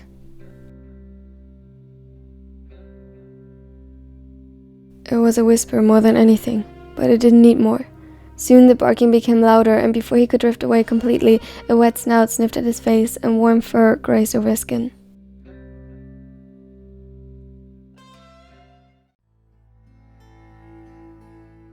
I vote for ramen once we get back down this mountain.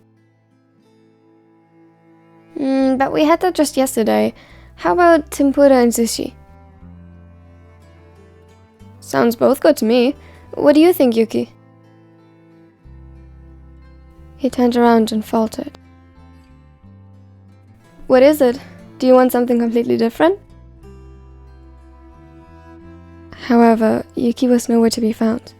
Yaku froze, his eyes narrowed, and he scanned the area quickly. Yuki? Yuki! This is odd. He wouldn't just leave. Yaku nodded, his throat tightening a little with worry. Yeah, no, that wouldn't be like him. Perhaps he went to check on Yori? His theory was quickly dispersed as their pup appeared from the bushes around them and began excitedly circling the group. He got antsy when, just like them, he noticed Shibayama's absence. It was no secret that their dog basically imprinted on Yuki and hated to leave him out of his sight for too long. Yori, find Yuki. It wasn't a command they had explicitly taught the dog, but he was smart, and at the name his ears perked up and he began searching. Do you think he might have sat down to rest? Possible, but he would have told us, and it couldn't have been far from here. He was behind me just a minute.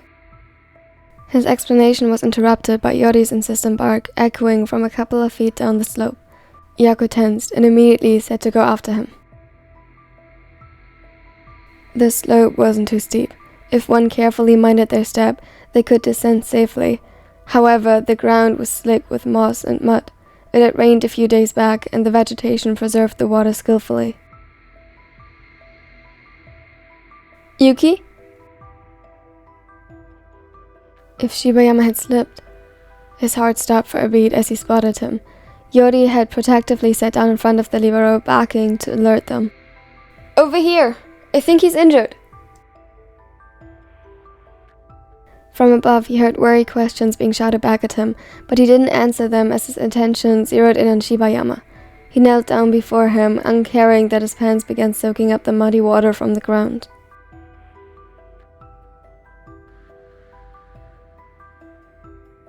You did good. Good, Yori. He would shower him with treats later. For now, he began inspecting the smaller libero. As he shook him slightly and checked his breathing, the dark-haired frowned and began to stir. Yuki? Is he okay? Careful! We can't have you stumbling too. He saw from the corner of his eye how Inoka, used to being constantly vigilant and looking out for others, caught Leaf by the elbow to stabilize him. His heart was racing as their calm plans derailed so catastrophically in mere minutes. Mori? Yaku snapped around as he heard Yuki whisper his name. His gaze caught on the deep blue eyes. They were hazy and a little unfocused, but he opened them slowly and attempted his best to focus on him. I'm here. Are you okay? Shibayama groaned as he moved to sit up. Immediately, Yaku reached out to help him. He checked him over, letting his hands roam over his arms, wrists, sides, and back to check for any injuries and fractures. Luckily, upon first glance, he had only sustained some bruises and scratches. How are you feeling? Does anything hurt in particular? The smallet looked a little disoriented, but gasped out a laugh as Yori licked his face again.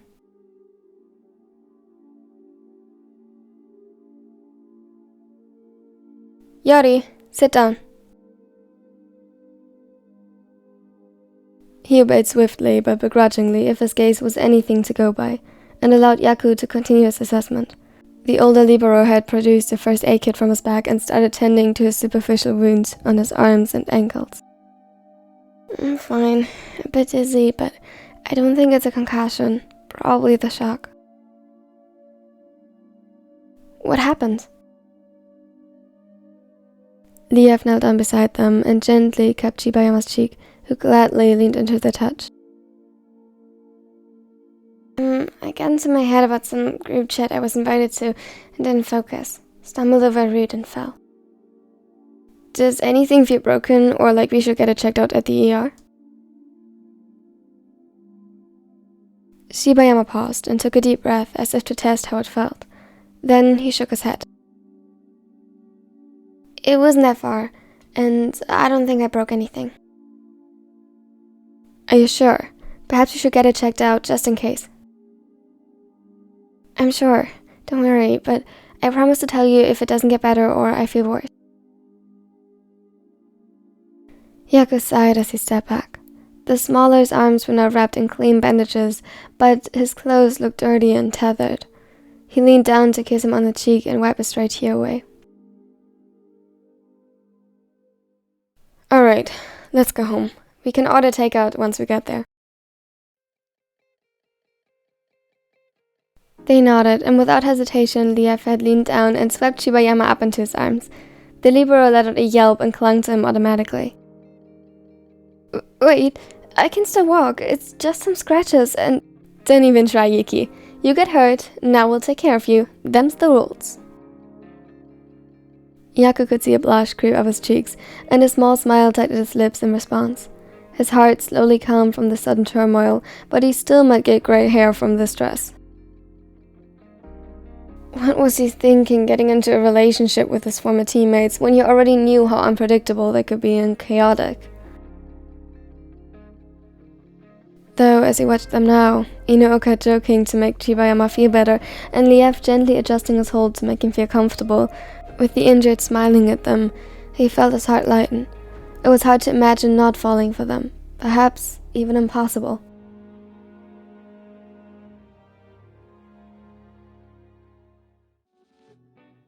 Hey, so while Shibayama is still doing the challenge, mind if I invite someone else? Go ahead, the more the merrier. Why do I feel like this will backfire on us when eventually one of our partners decides to retaliate with a challenge of their own? Nishinoya invited Tanaka to the group chat. Yo, come online and check this out. What's up, Noya? We're doing challenges again. Nice. Which one? Fainting in front of your partners. On that note... Shibayama, welcome back. How did it go? Well... Shibayama sent an attachment.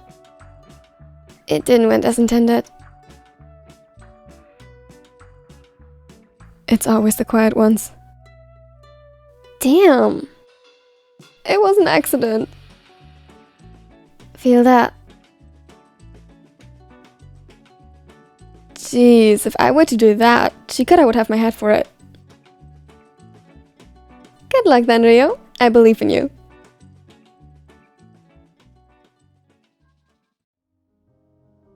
Tanaka shook his head as he watched through the results of the others. This was definitely interesting, but damn, some of these went horribly wrong. He hoped he'd be able to do it without much drama, though that was kind of the point, wasn't it? What are you looking at? Daisho craned his head back to look up at him from where he sat leaned against his side. For a moment, Tanaka got lost in the sight. He had never thought he would ever describe the captain of the snakes as adorable, but there was no word more fitting if he looked at him like that. Just something Noya sent me. It's about some group chat. Daisho hummed in understanding and seemed to want to ask something more when suddenly a loud bang from downstairs made both of them flinch and practically jump into each other's arms at the shock. Sugara? Ria? His heartbeat calmed a little as the voice of their boyfriend echoed through the house. From the corner of his eye, he could see Daisho's eyes narrow. He wasn't fond of being startled. Maybe Chikara wouldn't even be the problem and he should worry more about saving himself from Daisho's wrath if he committed to the challenge. Sugaru, where? Here. Now would you calm down a little? Terushima peeked around the corner, having at least the decency to look a little bit guilty at Daisho's tone and the way he still clung to Tanaka's hand. Sorry, I didn't mean to startle you. Well, you did. What even has you so excited? He slowly loosened his grip on Tanaka in favor of crossing his arms over his chest. It's date night.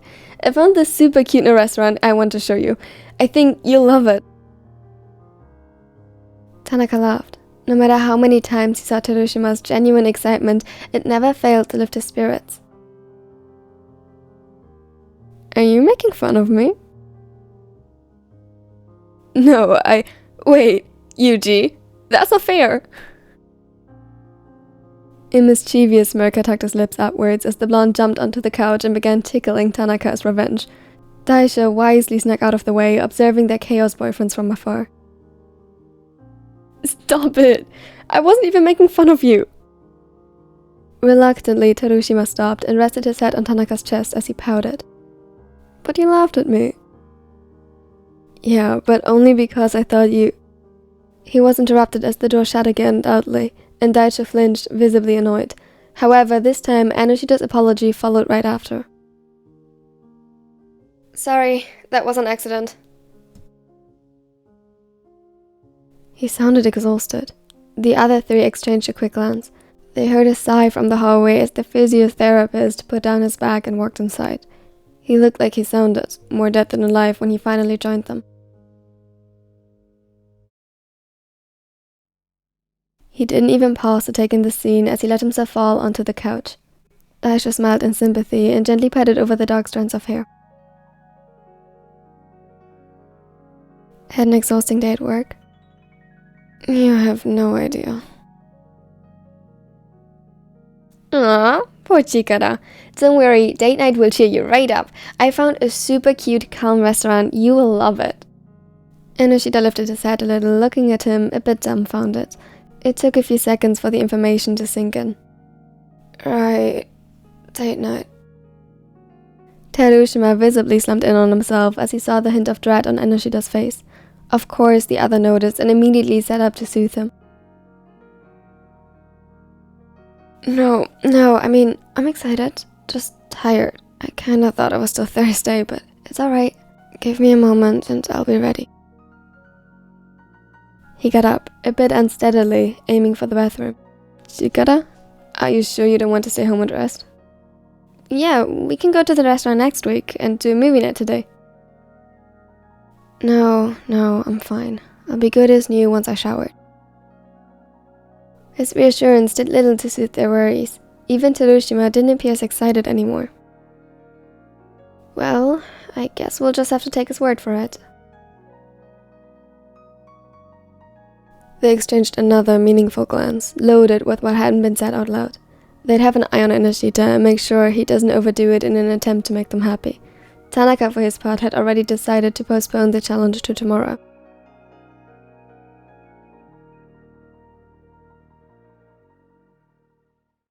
The personal trainer was in the process of uselessly tugging at his outfit to make it look somehow better when two arms slung themselves around his middle from behind.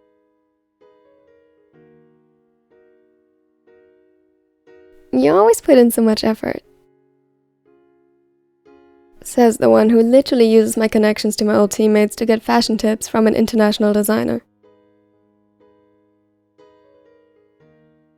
Hey, dressing up nicely is fun. He rested his chin on Tanaka's shoulder as he pouted and watched them both in the mirror. Besides, just because we do this every week doesn't mean I can't put in effort.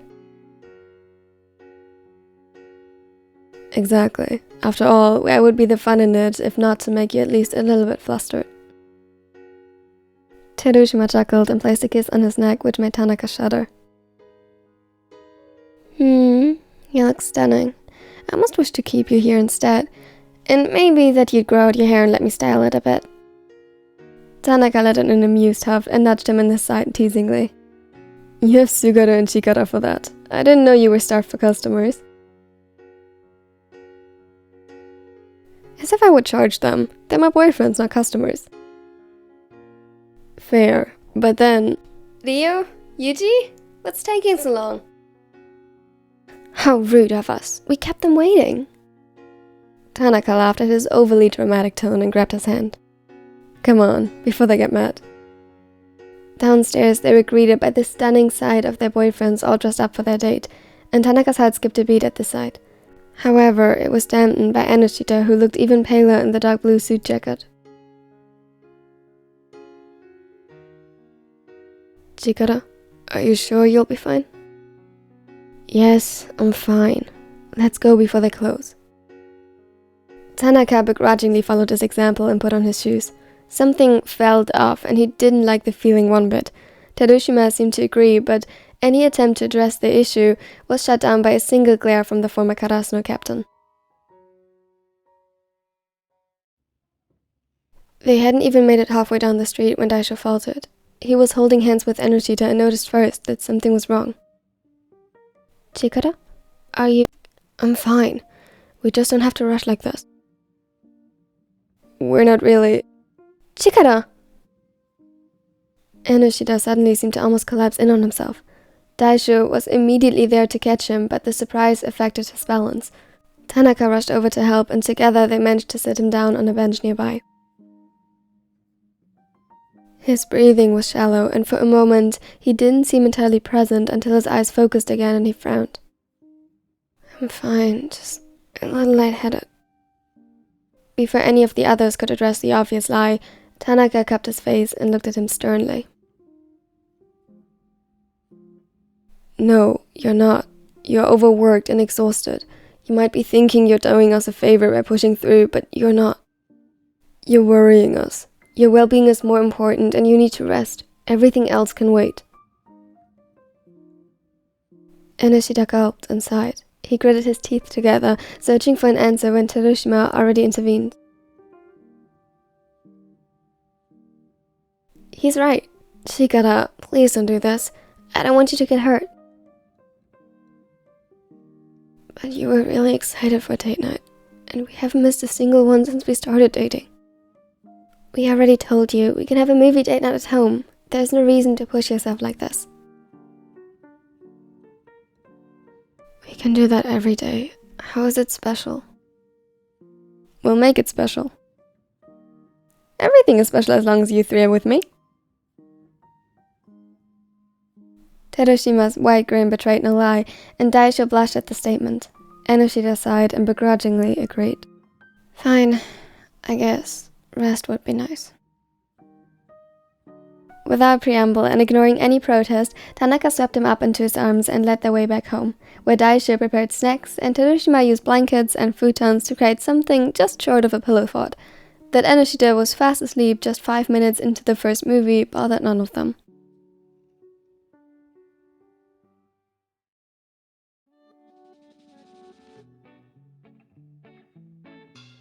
So, there was a little problem. Is Shibayama level gone wrong problem, or Atsumu level of inflicting his boyfriend's and brother's wrath problem? Hey, the stairs weren't part of the plan. You still rolled with it though. Neither really, just someone else fainted. Bro, what did you do? Nothing. Chikara overworked himself and was being stubborn. We got him to finally rest, and well, doing the challenge now seems kinda like in poor taste. Yeah, sounds like it's better to let it be for now. That's just unfortunate circumstances. Damn, Dio. But look out for Chikara, yeah? Of course, always. With that wrapped up, let's just hope that none of them do a challenge to retaliate. Yeah. Let's hope they do. Sounds like fun.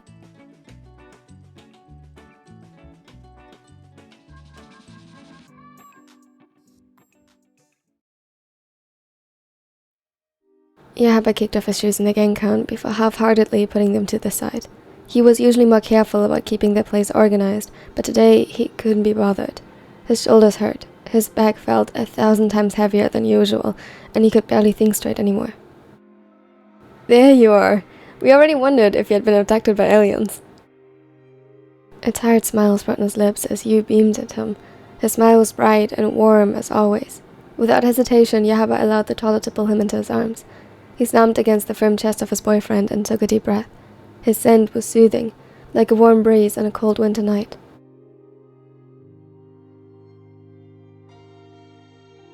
Sorry, I should have texted. The words came out slurred, and he only melted deeper into the embrace as Yu's grip tightened. He stabilized him as if to make sure he wouldn't crumble onto the floor, which, to his credit, his muscles and bones very much felt like doing.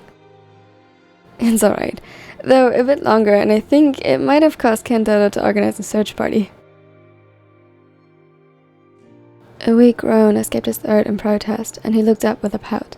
It caused Kendaichi to chuckle, though slowly, the more Yahaba looked at him, the more he recognized the lines of concern drawn around his eyes.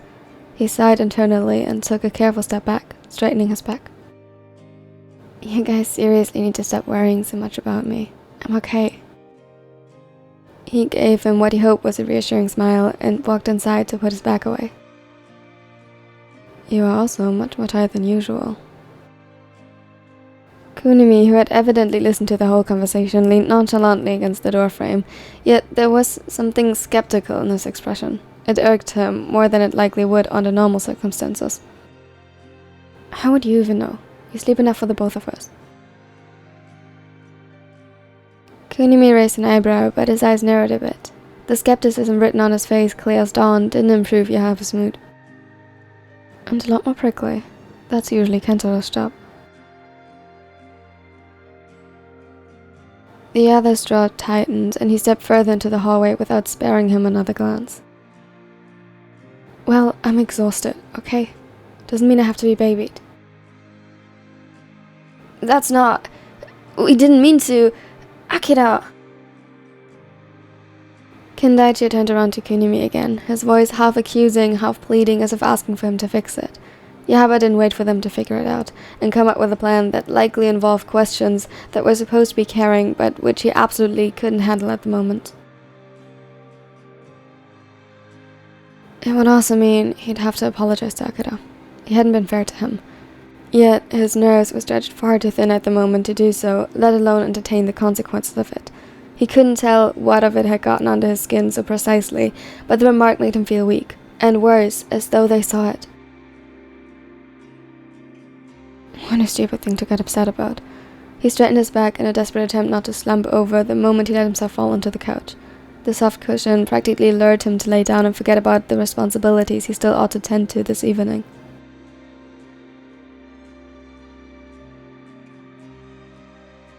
Behind him, he knew his boyfriends were talking about something, his mind helpfully providing that they likely spoke about him and not kindly, but he brushed it aside in any attempt to listen with it.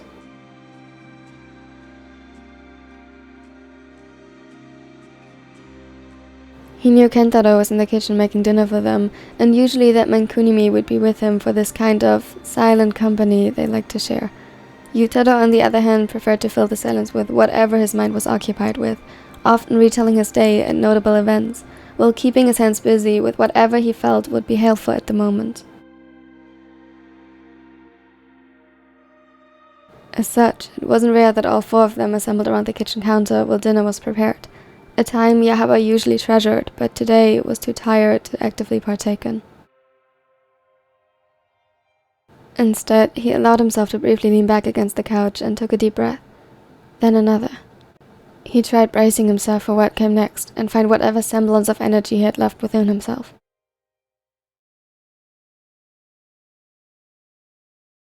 Shigeru, are you coming? Dinner's ready.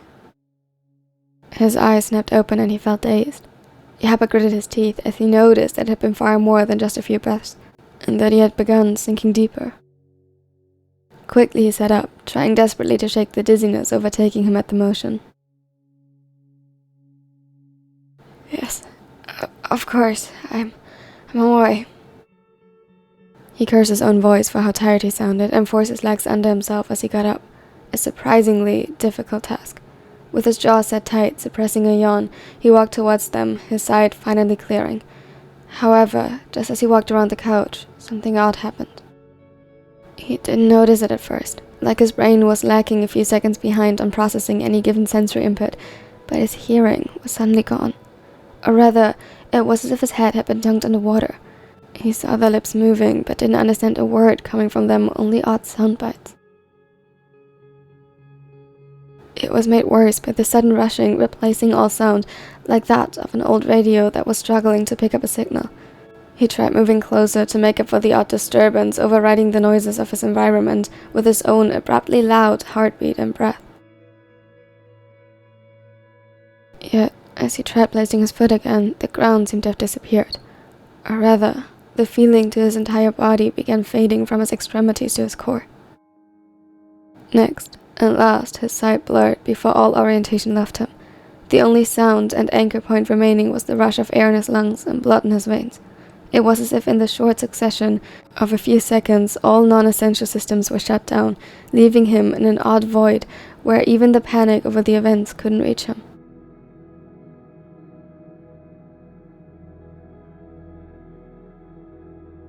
Shikaru! It was Kunimi who noticed the waver in Yaba's steps first. He had long since picked up on his odd behavior since arriving, and now he acted on little more than instinct as he rushed over to catch him, hitting his elbow on the ground in the process.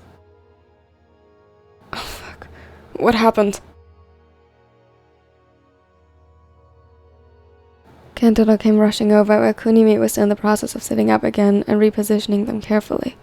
The arm with the hurt elbow sent painful stabs down his nerves when he put weight on it. He collapsed. Overexertion, if you ask me. Gently, he brushed a few strands of hair from his face and found that he hadn't closed his eyes completely yet, but they were glossy and unfocused.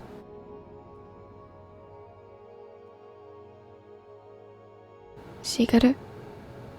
Come on, focus on me.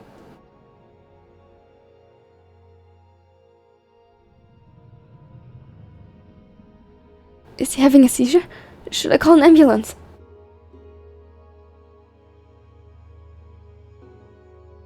Not yet.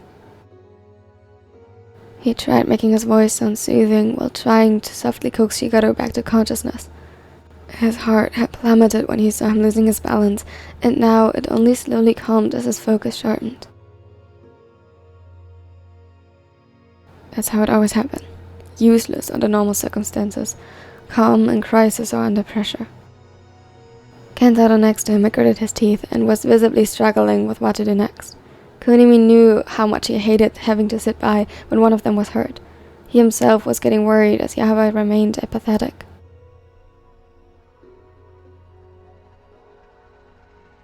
Here, help me get him into the recovery position and check his breathing. The lot of heart froze Kiyotani, who had already reached out his hands and sent a shiver down his own spine. It was just routine, but he felt nauseous at the possibility of finding it absent. Luckily, before either of them could lean down to follow through, Yahaba stirred, his brows knit together in a frown, and he brought a hand up to touch his face and almost missed with how uncoordinated he was. Careful. Take it slow.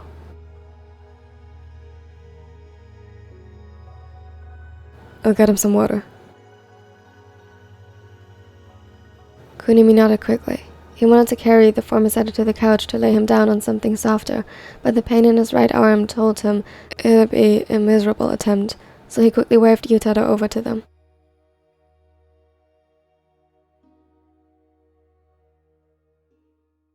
Where to?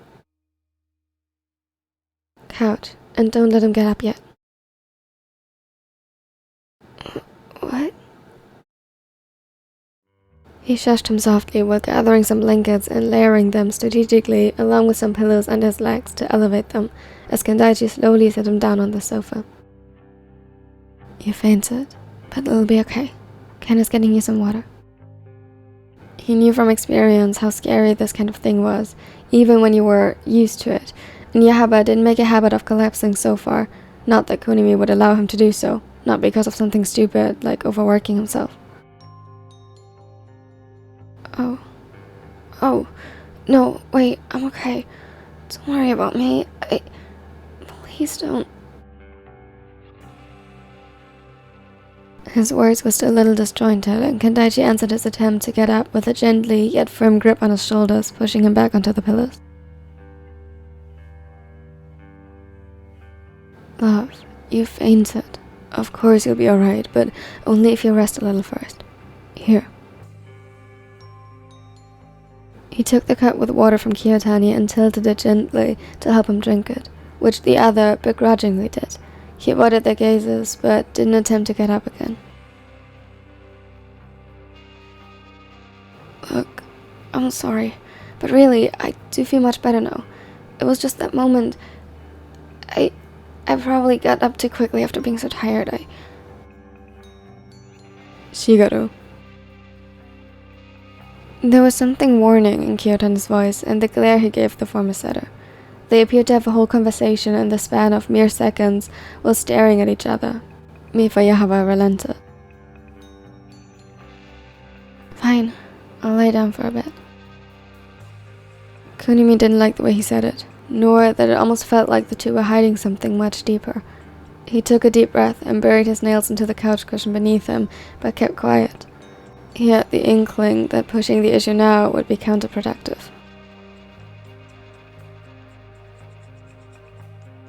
Did you eat already?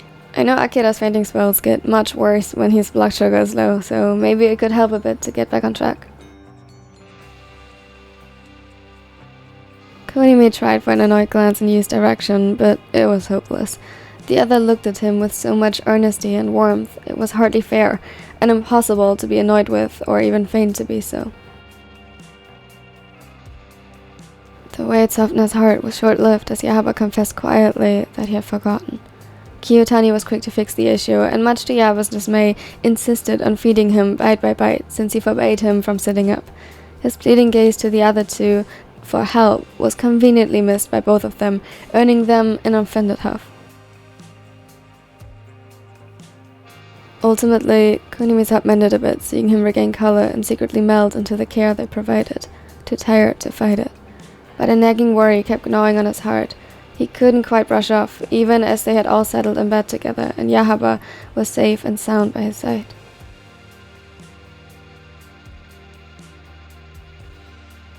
What is troubling you, love? He pressed a quick kiss to his forehead, and as a last promise to keep him safe fell from his lips, he too fell asleep.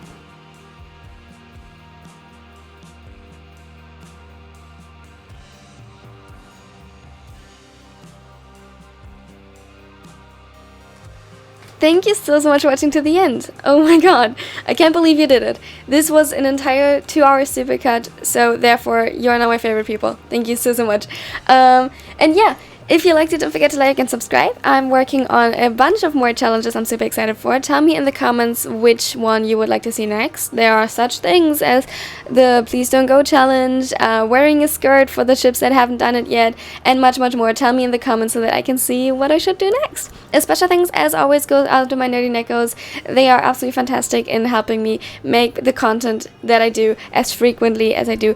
And I know that frequent hasn't exactly been on the program lately due to a lot of stress in the first semester, but they made sure that I didn't have to worry so much about that, and I am infinitely grateful for everyone who's watching this channel, supporting it, may that be just by liking, subscribing, or writing a comment. Your opinions, like, it means the world to me. Now have a great day. I hope you like this. Today's gonna be a good day. Wake up. Today's gonna be a good day. Wake up. Today's gonna be a good day. Wake up. Today's gonna be a good day.